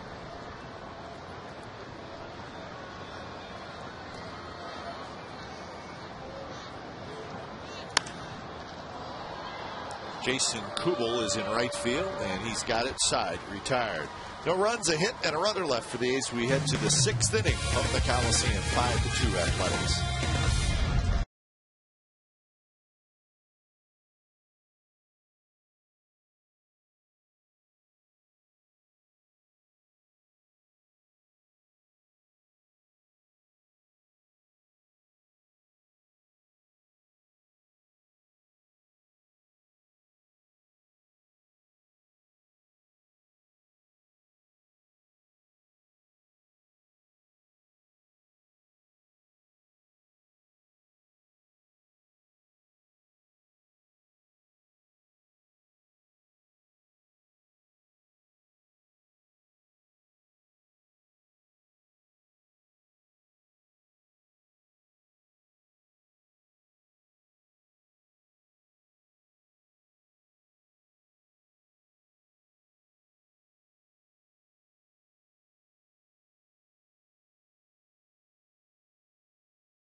All-star teacher.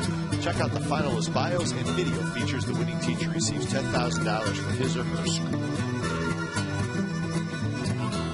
A's with a 5-2 lead over the Twins. Top of the 6th inning. Gio Gonzalez has thrown 80 pitches through the first 5.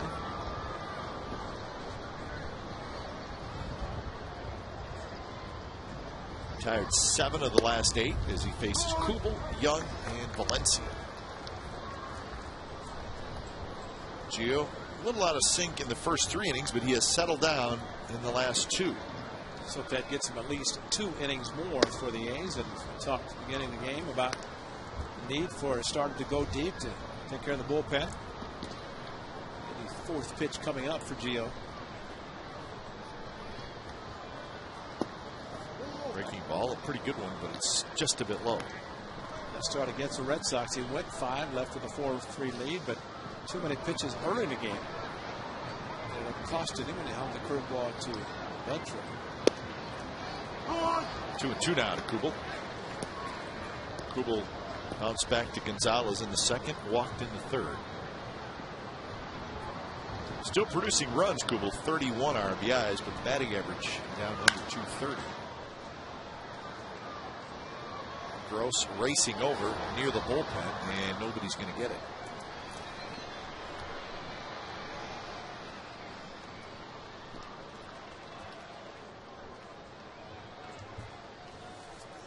The attendance this afternoon here at the Coliseum, 20,059. Be tough to find better weather to watch a ball game. Lots of sunshine.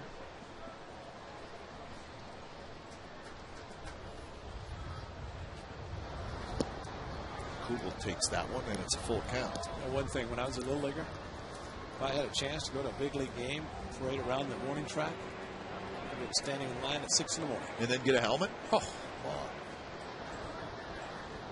That's a day for you. Kubel swung at ball 4, fouled it back. Just a parade on a big league track, warning track, when you're going out to play Little League baseball and you got all the volunteer coaches helping you. You get to come to the park, put the liner on your head, put the helmet down. The rally liner. Gross toward the line, and he comes in, he makes the catch. 5 in a row retired by Gio Gonzalez. See, the helmets have the air hose too, so you don't need to take the helmet off and just leave the liner on your head. Number 21. Come on, Smalls. You're killing me, Smalls. Smalls turned out to be all right, though, in the end. Oh, yeah. Just like he did 13 years ago. We saw him last year. Not Smalls, but. If you don't know what we're talking about, it's the movie Sandlot, and if you've never seen it, Yeah, you should see it. good baseball movie. It's great.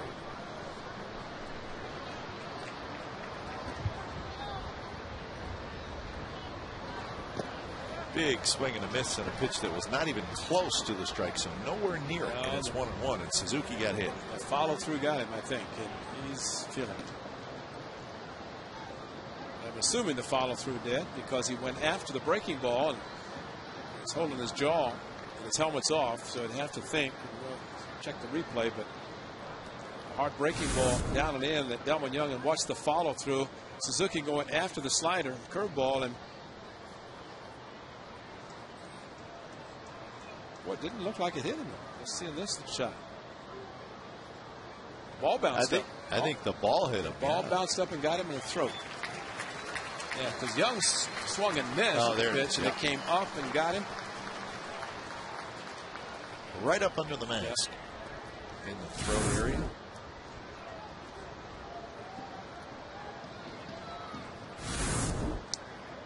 Really, all he had to do, he didn't have to go after it the way he did. Hit his mitt and then bounced up and hit him in the throat. That's a ball you like to go out with 2 strikes in case the hitter swings at a bad pitch, but you'll see him just throw his glove out there the next time. Not Zook, though. He's in on every play. Just don't ask him to do an interview. He Can't talk, yeah.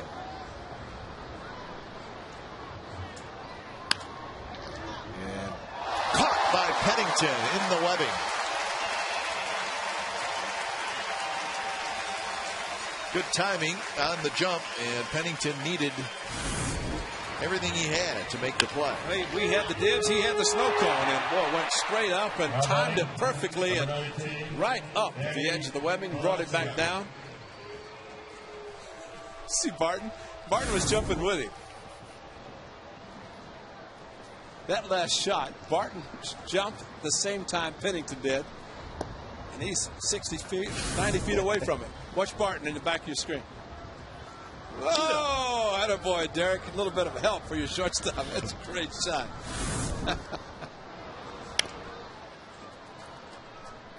And I bet Barton didn't even know he did it. No, just try to help him out. Well, we're timing a line drive. You don't know if it's hit solidly off the end of the bat, jammed, and Pennington played it perfectly. Valencia swings and misses, 1-2. Valencia is 2 for 10 in the series.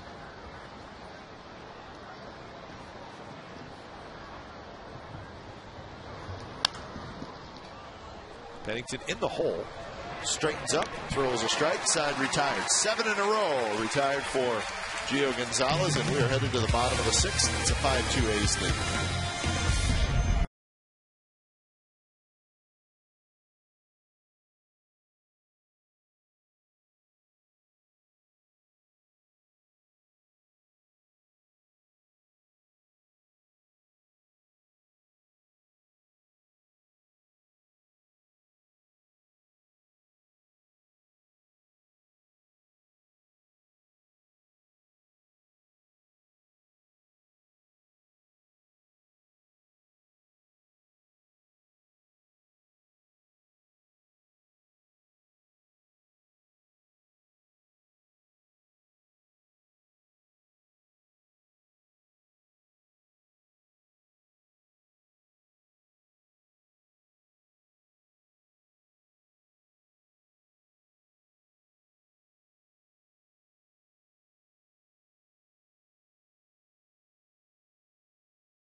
So it's time for the Coors Light Freeze Can.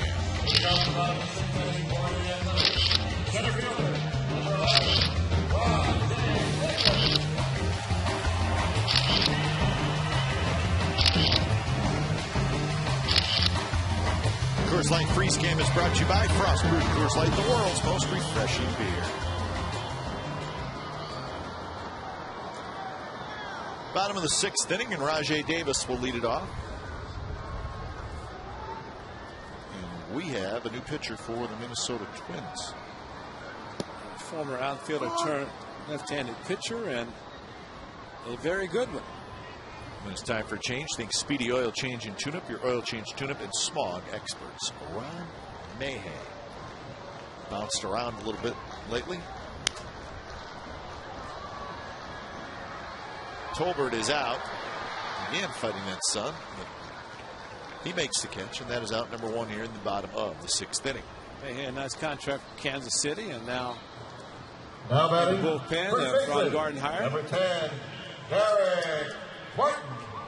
With the A's, he's been a lot of different places.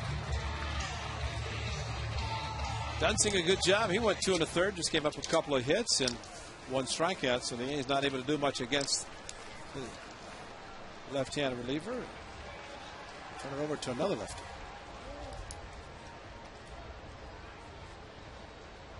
The Rays still leading the Rangers 5-4 now. That game in the 7th inning, and the Angels have tied up the Mariners 3-3 in the 6th. Congratulations to Juan Samuel. His first win looked like an 11th inning walk-off. And Baltimore 4-3 over the Boston Red Sox. Juan Samuel, who took over Friday as the manager for the Orioles, picked up his first. And it was a walk-off win. How about that? That's great.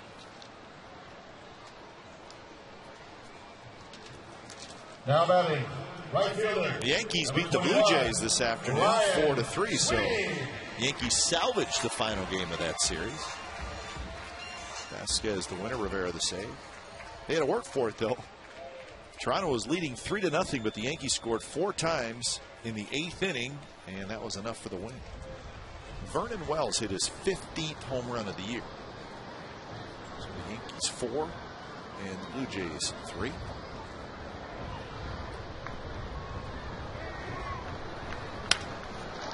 Sweeney again to left field. Delman Young going back, and he reaches up near the warning track to make the catch. Side retired. Ron Mahay has a 3-up, 3-down inning. We head to the 7th, 5-2 A's.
Gio Gonzalez is rolling right now. He's retired 7 in a row. he is sitting at 97 pitches as he faces Harris, Punto, and Butera, the bottom three in the Twins lineup.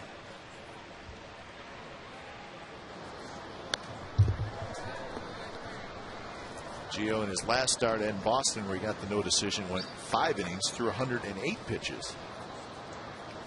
And between innings, while Kurt Suzuki was getting his gear on, Adam Rosales came out to warm up the pitcher, warm up Gio. Pretty good. So he's showing Bob Guerin that if you need me, I can be that emergency guy that in the event something happens, or better yet, when the time comes, hey, Adam, let's check out his technique. Can't be resting your elbow and your knee though. You gotta hold it up. And don't be looking for the catcher to come out. Just stand back there and warm up the pitcher. Don't be looking for somebody. But you know, he's just showing he can catch also, because maybe that one day will come when he plays all 9 positions in the same game. I would want to catch in the first inning. Just get that out of the way. No, 9th. No? In case Really? you get hurt. At least you said you've been back there. I'm going under the theory that if I did it last, I would be thinking about it for 8 innings. Oh, no, but it's all right. He's been awesome this year as not just Mr. Utility, Mr. Super Utility. He's got all 5 infield positions. With his arm, he could probably throw some pretty good strikes, velocity-wise. Good fastball. Kurt Suzuki is earning his money today.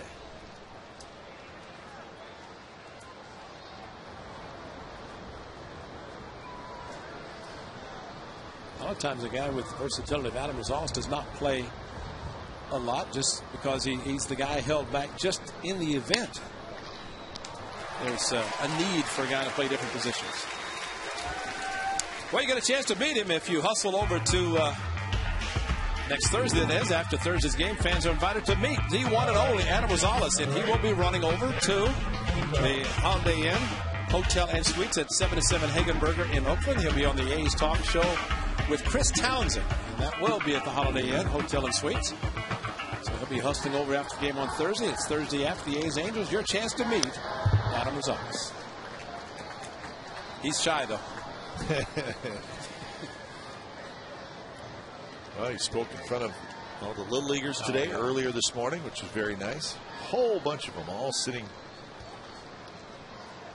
behind the first base dugout. That one's flipped to right field for a base hit by Nick Punto. So Punto is 3 for 3. He has half of the Twins' hits. Craig Breslow throwing in the A's bullpen as Punto, with a pitch up a little bit, just kind of served it out to right field. Now batting, number 41. Punto might not hit you a lot of home runs, but he's going to make contact and play solid defense. The lefty Craig Breslow had a great game on Friday night against his former team.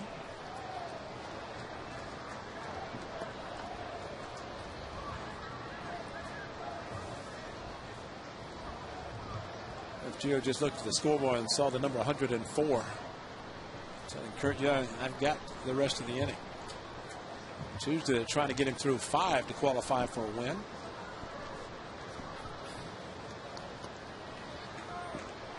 .108 is his season high, and he did that, like I said, in that last start, but the start before that as well.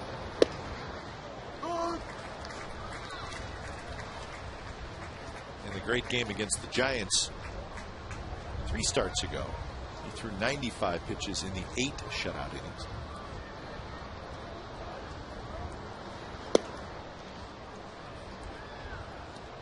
The Angels have just taken the lead up in Seattle 4-3. Top of the 6th inning.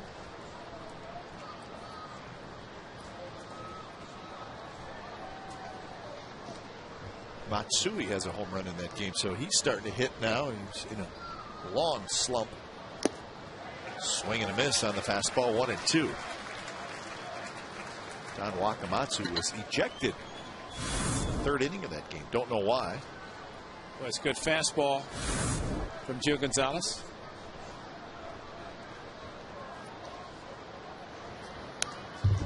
You can Swing there by Butera. He fouled it straight back.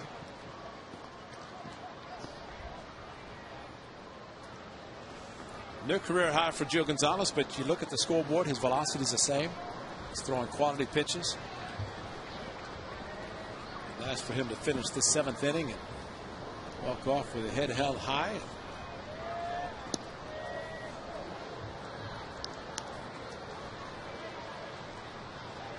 The left-handed hitting Denard Span is in the index circle.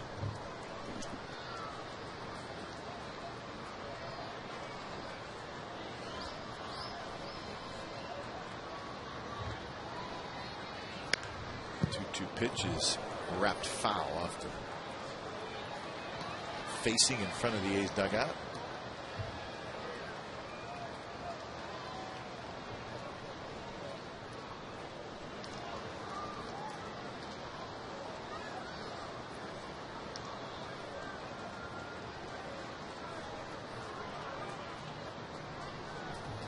Swing and a miss on a breaking ball in the dirt, and Butera strikes out, and that is 4 strikeouts for Gio Gonzalez. 2 outs here in the 7th inning. And since last inning, hard curveballs. Actually, in the 5th inning when he got Tolbert, the hard curveballs, and they continue to be very well thrown. So just keep it up with the hard curve, not the floater, and try to get this 3rd out, get back in the dugout.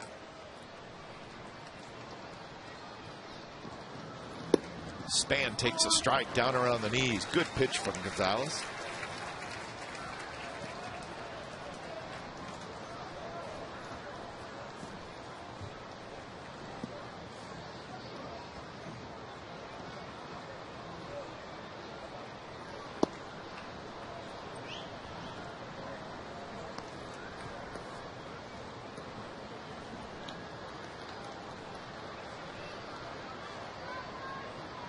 Span is 1 for 3. He tripled and scored in the 3rd inning.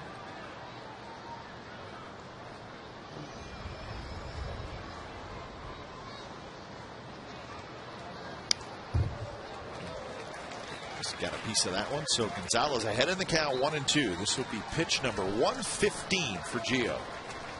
Make it 116. As a pitcher, you have to really want this opportunity. So the pitches for Gio last inning, 16. He's up to 18 this inning. Just let it go. And if he throws the curveball hard like he has done for Span in the 3rd, hit the slower curveball.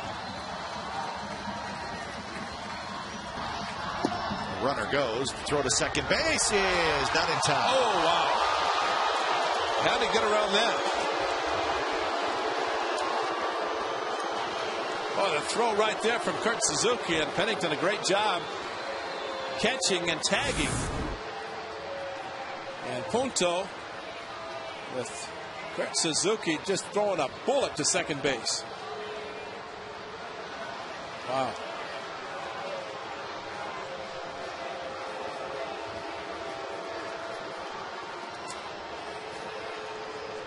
But 9 out of 10 times he's called out.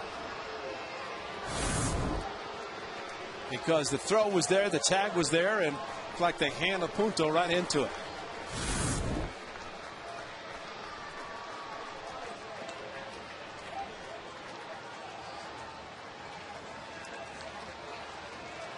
So the stolen base for Punto. He's at second. The count is 2-2 to Span.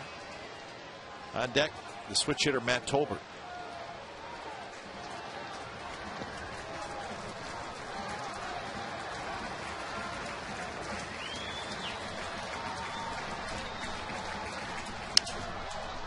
Broken bat, a little pop-up.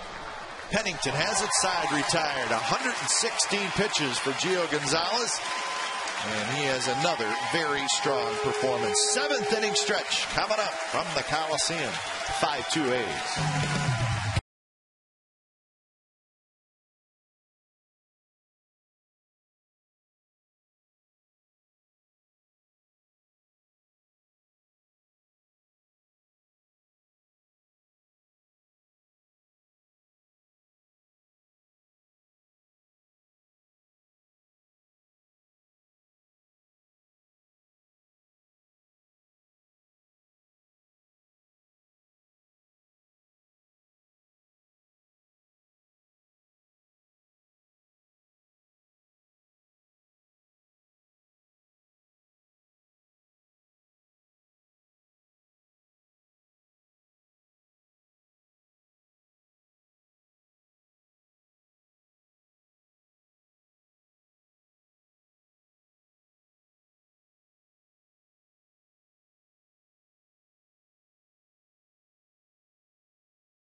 117 pitches, and he strikes out 4, walks 1, gives up just 2 runs in 7 innings of work.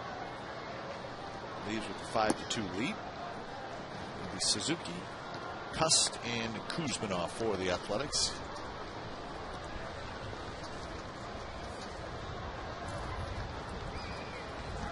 For Gio Gonzalez, what a great way to finish. Valencia throws out Kurt Suzuki for out number 1. Gio, this final pitch, broke the Madame Denard span, jamming at 94 miles per hour. So even pitch number 117 probably was thrown harder than pitches earlier in the game. Very consistently over the 90 mile per hour, but there's been added incentive, adrenaline to get that foul out, go back in the dugout and turn it over for a 6-out save. And great job. And Gio is Breslow. It's healthy. It's not ready to go. He's been healthy, but a lot of work on Friday night in the road trip, so maybe he'll come in the 8th. So Hialeah, Florida, very happy today to see their boy Gio Gonzalez pitch very well today.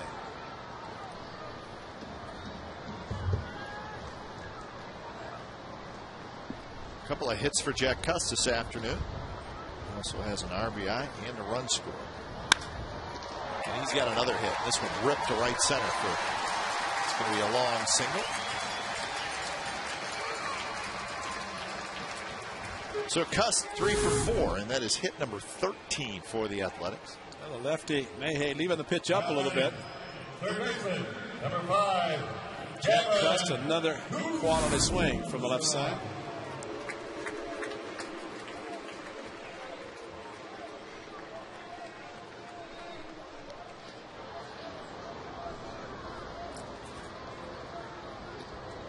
Another 3-hit guy, Kevin Kuzminov.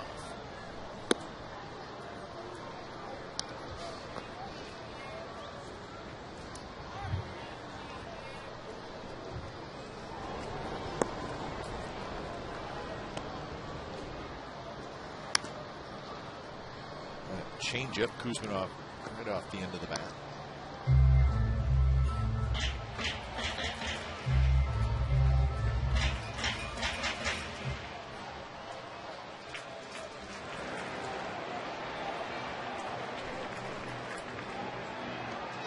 Alec Burnett warming up. He was the winning pitcher in last night's game. And another changeup, and Kuzminov swings and misses.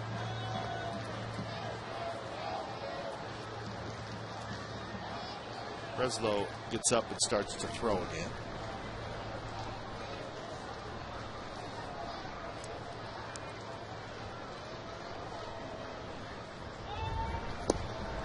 And another changeup, and Kuzminov strikes out. So Ron Mayhay saw that it was working, and he stayed with it.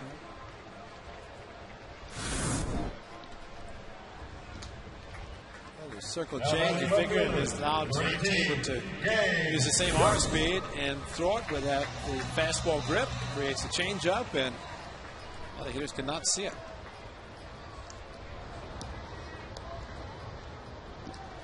So 2 outs, Cust still at first, and here's Gross.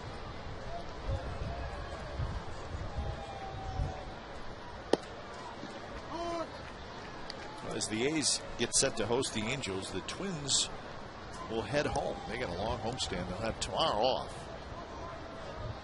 They'll play Kansas City, Atlanta, and Colorado. So 9-game homestand. So the Braves and the Rockies, the 2 National League teams that fortunate enough to see Target Field this year.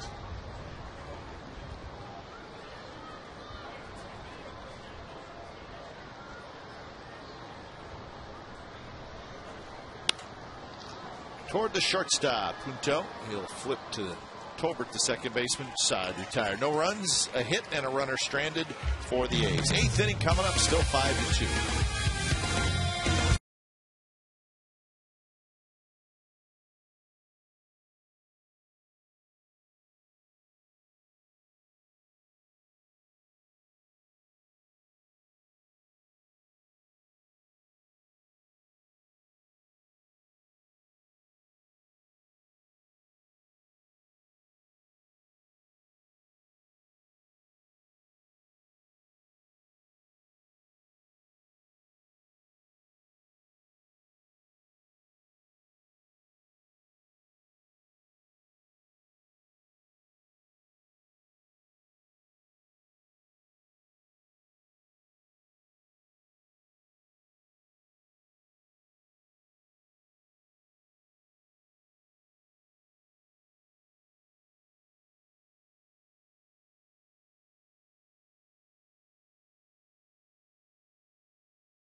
of the Oakland Athletics and may not be reproduced or retransmitted in any form, and the accounts and descriptions of this game may not be disseminated without the express written consent of Athletics Investment Group, LLC.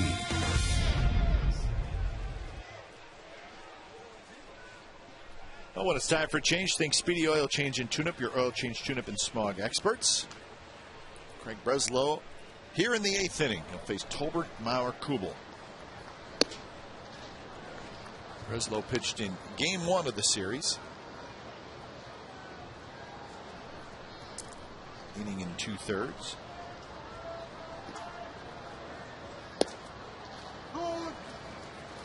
Breslow threw a lot of pitches in the first 2 games of that Red Sox series at Fenway. Threw over 20 pitches on Tuesday and then over 20 again on Wednesday. So.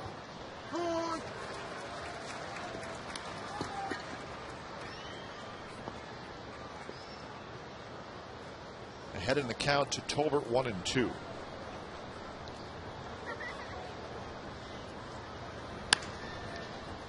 Kuzminov, who's been busy today, fields it.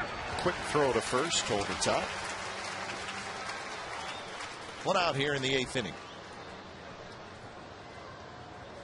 Now batting, number 7, Joe Mauer.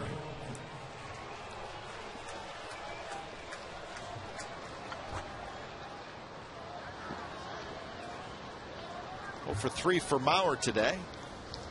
It's amazing how a day can start when you're robbed of extra bases, as Mauer was by Derek Barton.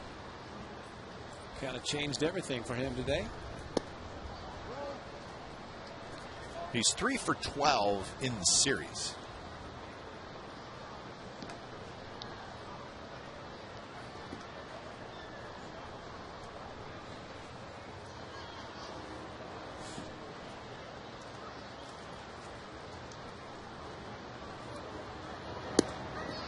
Just a bit high.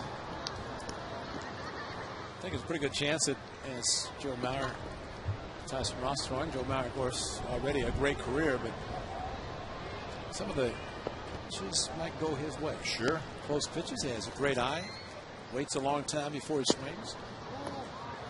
To say any of these pitches have been close enough to be strikes.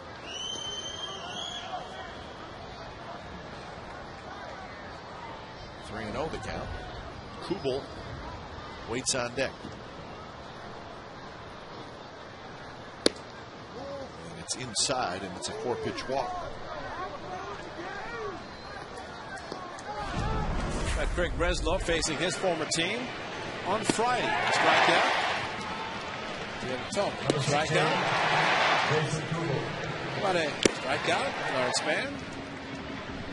Strikeout. Seems like he's on about 120 Friday night. Bring it.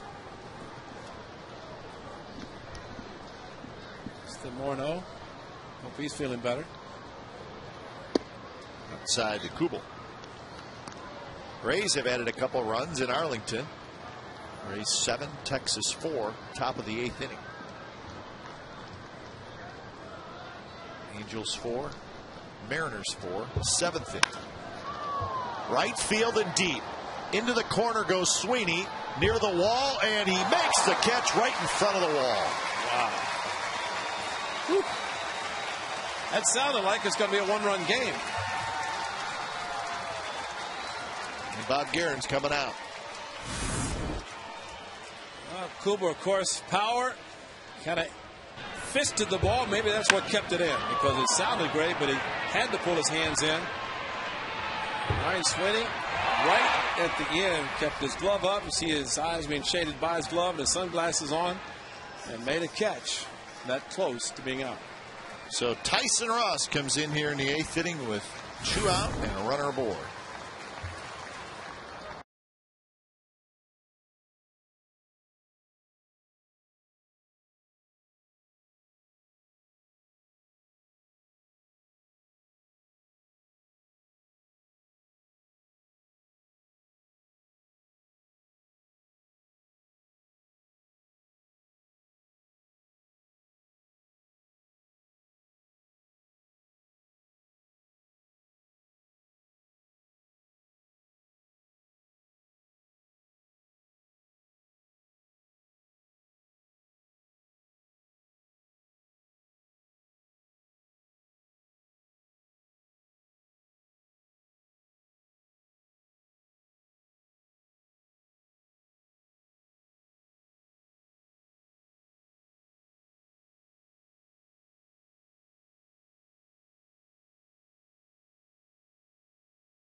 of this series. And the A's have brought in the right-hander Tyson Ross to face Delmon Young. So Tyson Ross takes over. His 19th appearance. He's made a couple of starts. Ross pitched in game 1 of this series. It looks like Tyson Ross is back in the role of reliever. Of course, he made a couple of starts, but then Mazzaro will get a start. You'd have to think that Tyson is right back where the A's had him at the beginning of this season. Back in the club out of the spring training and being a reliever. So Wirtz gets up, and also the lefty Blevins. Bailey had the night off last night. I just wonder if he has a day off today. Because usually this would be a spot for Michael Wirtz to come in if Bailey were available. We shall see in the 9th inning.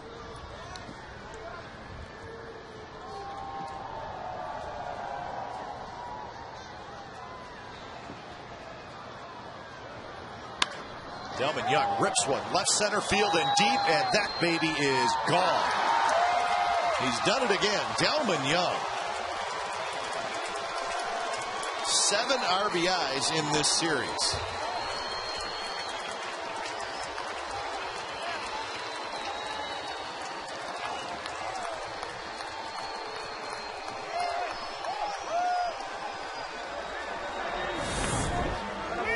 Well, and Joe Thome is going to pinch hit. This fastball, after missing 2, right there, and that's a bullet that left the yard quickly. Your attention, please. Well, now it's 5-4, and here's Thome. Batting for Valencia, number 25. And Bob Gierens coming out. So Tyson Ross faces one hitter, and he gives up a 2-run homer.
At 7:05 against the Angels, and you can get Plaza, Reserve, and outfield tickets for $2 and hot dogs for just $1. It's all courtesy of Bart. Order tickets online now at OaklandAthletics.com or call 877-493-BA-OUTHOUSE. That's coming up on Wednesday.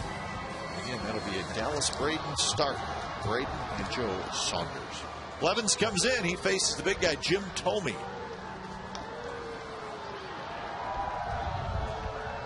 5-4. Thome takes a fastball, missed somewhere, maybe a little bit inside. Larry Vano has been calling the low strike, and that was up a little bit.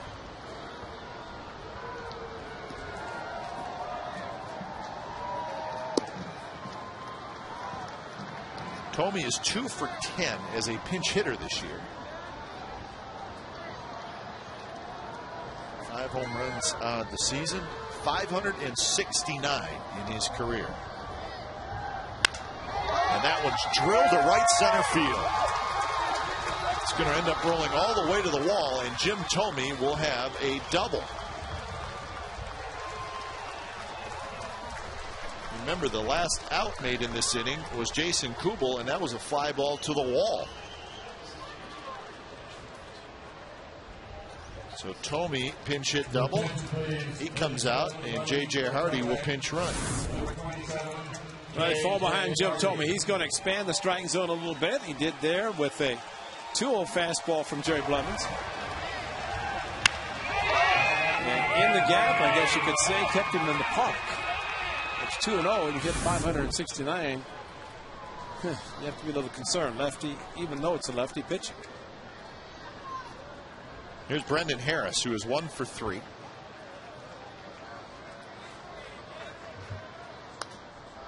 Harris goes after the first fastball he sees and fouls it back.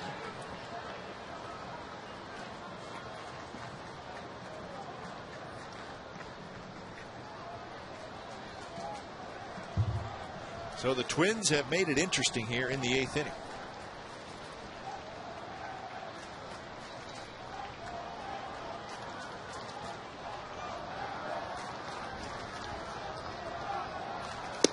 There's a fastball right there for a strike. Harris took it. 0-2.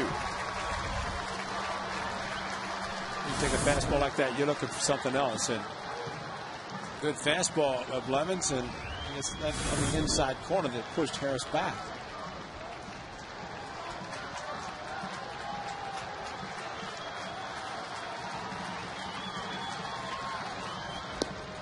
Slider drops low. Warts still throwing down in the A's bullpen.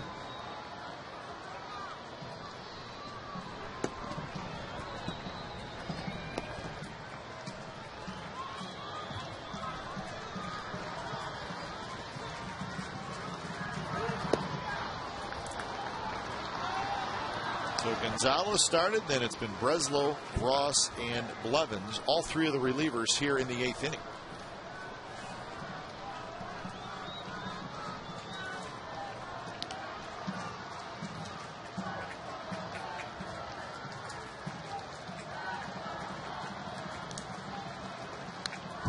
Fouled straight back.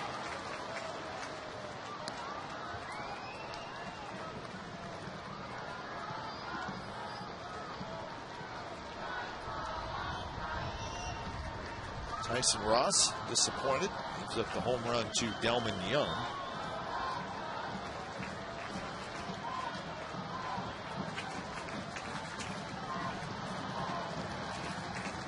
Strike 3 call. Good pitch by Blevins. Harris can't believe it. Couple of runs for the Twins thanks to Delman Young's 2-run homer. 5-4 A's.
Birthday to the A's second baseman.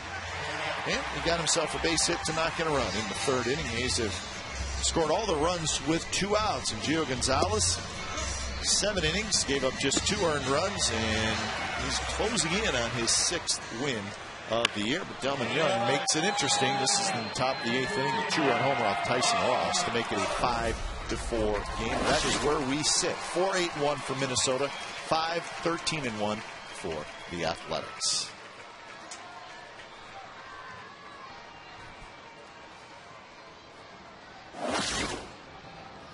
And Mark Ellis will lead things off. New pitcher for the Twins. It's time for change. Think Speedy Oil Change and Tune-Up. Your oil change, tune-up, and smog experts. Punto now at third. Hardy in the game at short. So those are your defensive changes. And there's a strike on the outside corner. Net in last night. Pitched just long enough to get the win. The A's, Rosales had tied it. A line drive almost put the A's ahead. Made out, and Twins did score.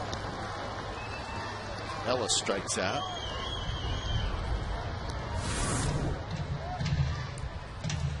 And a hard breaking ball. Hard smile at the outside part of the plate.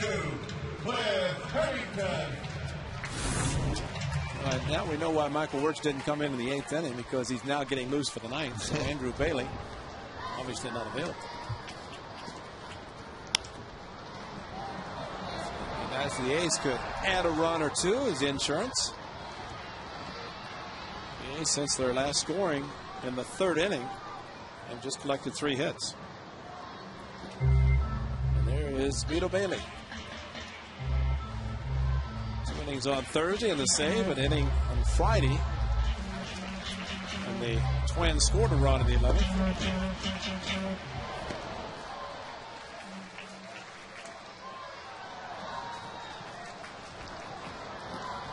Or 0-1 to Pennington, and he gets jammed. He pops it up.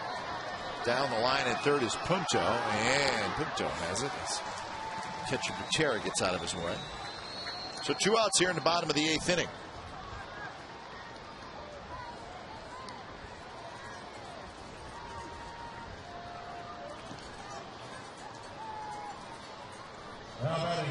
And Rajay Davis steps in for his 5th at bat. Rajay's 1 for 3. Justin Morneau lurking on the bench. I'd say he's going to have a bat in the top of the 9th. Somewhere. Somebody. He's got 8-9-1 due up. Punto, Butera, Span.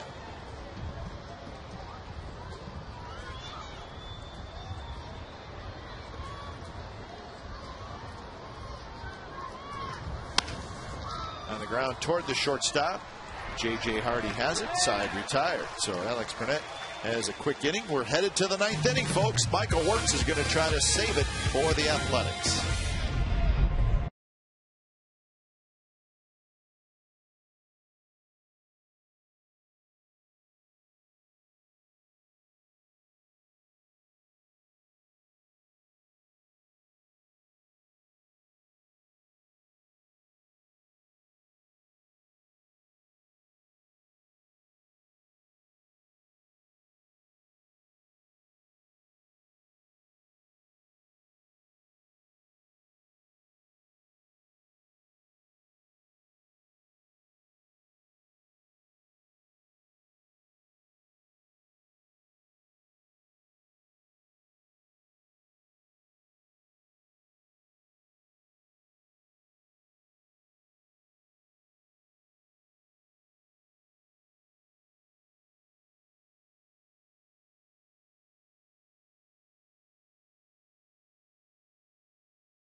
The A's, this is the last time they scored. It was a Cliff Pennington base hit. That came in the bottom of the 3rd inning, also with 2 outs. That gave the A's a 5-2 lead, but it's make the Twins have made it very interesting, as they always seem to do. And they have made it a 1-run game, turning it over to Michael Wirtz, the A's are, as he makes his 12th appearance. And facing again, as we mentioned, when he came in early in the series, a team they grew up watching, the Twins, as he is from the Twin Cities. Nick Punto will lead things off.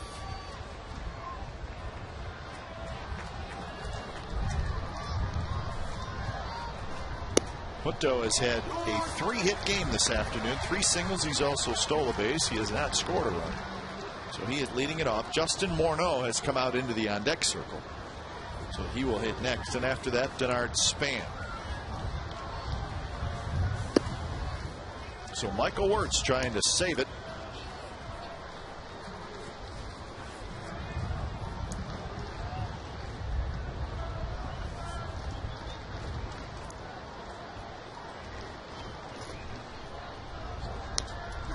Joe goes after that slider and just gets a piece of it, rolls it foul behind home plate. So the note, the A's 10-4 in 1-run games, but they won Thursday 10-2. They've lost the last 2 1-run games to the Twins, 5-4, 4-3 Friday and Saturday.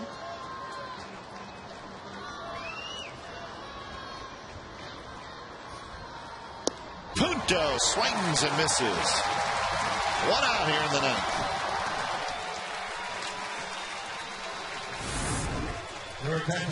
Well, a hard slider down and in, and of course the splitter look like the slider. It looks like a splitter. It acts like it. So a big pitch for Michael Wirtz. Seems to be throwing it better.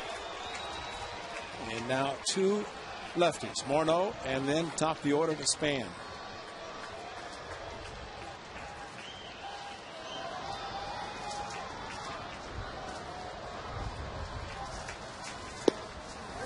Just missed a little bit low, maybe outside.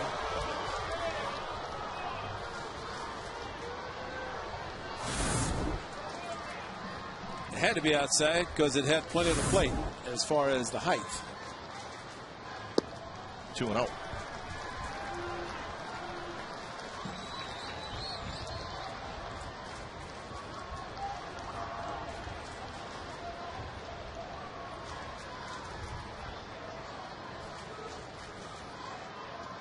Swing and a miss.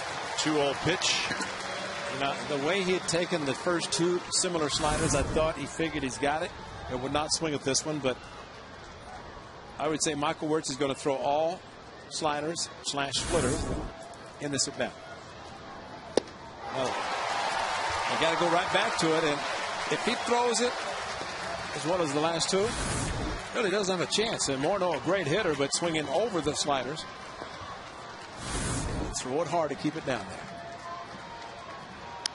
there. Ooh, that one hung. Ooh. Morneau just missed it.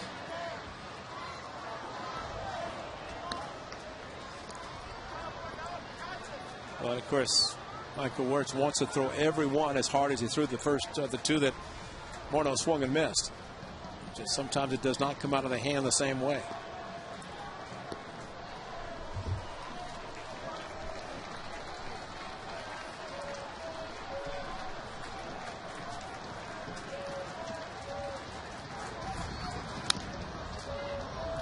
Morneau, a couple of foul balls to stay alive. 2-2 is the count.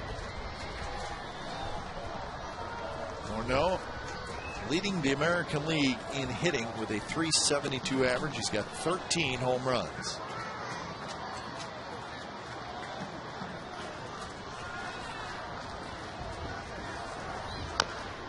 Another foul ball. So battling Michael Wirtz here in the 9th inning.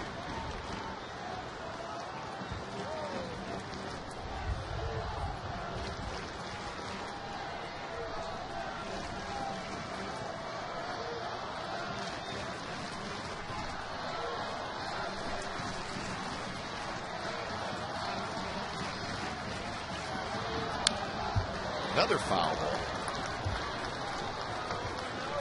Kurt Suzuki going to talk to him, but probably to say the same thing.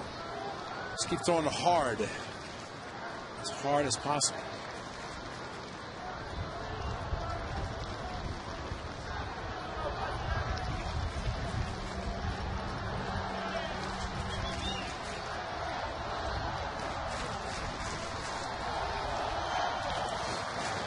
Straight away and deep are the outfielders. Very deep.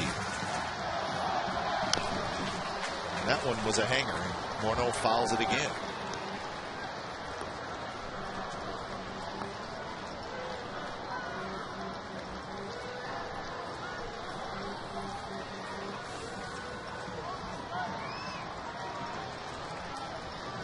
Or if he needs to just throw one fastball to straighten out his arm. Probably not.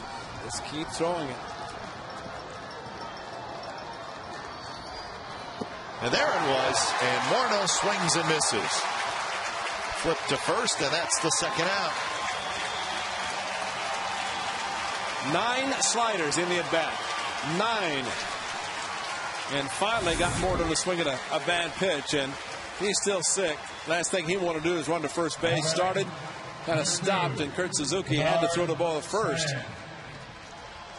But what a great pitch by Michael Wirtz. He finally threw one hard enough down out of the strike zone and got the strikeout. A big strikeout. But another tough hitter in the on-deck circle right now at the batter's box in Denard Span.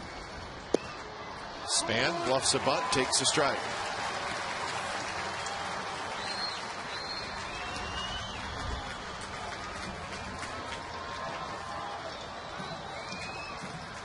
One for 4 today, 1 for 14 in the series is Span.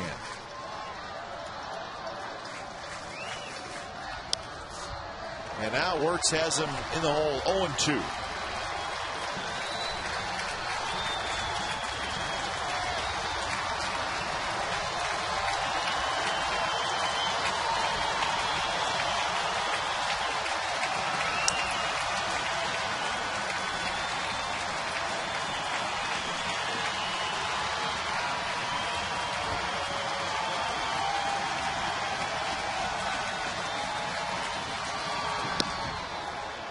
Now 1-2 to Span.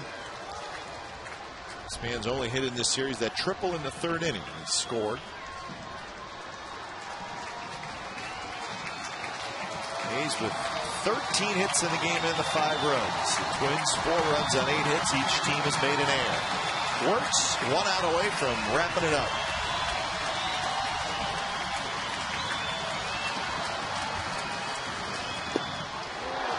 Two. Call it, Larry. Wouldn't hurt to call it strike 3.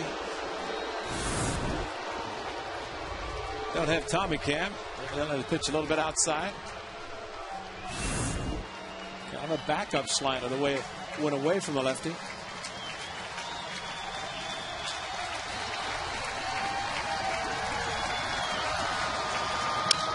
There's a shot. Wirtz grabs it, and that's the ball game. A line drive into the glove of Michael Wirtz, who ends up having a 3-up, 3-down top of the 9th inning with a couple of strikeouts. So Wirtz gets his first save of the year. And the A's hang on and salvage the final game of this series.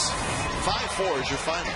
Right back up the middle, field your position, put the glove up, and get the 3rd out. And a big one by Michael Wirtz. So Gonzalez wins it, Wirtz saves it, and maybe the A's with a little momentum going into their big 4-game series against the Angels. 5-4 A's over the Twins. Don't go away. A's postgame live with Matt Morrison and Shooty Babbitt starts right now.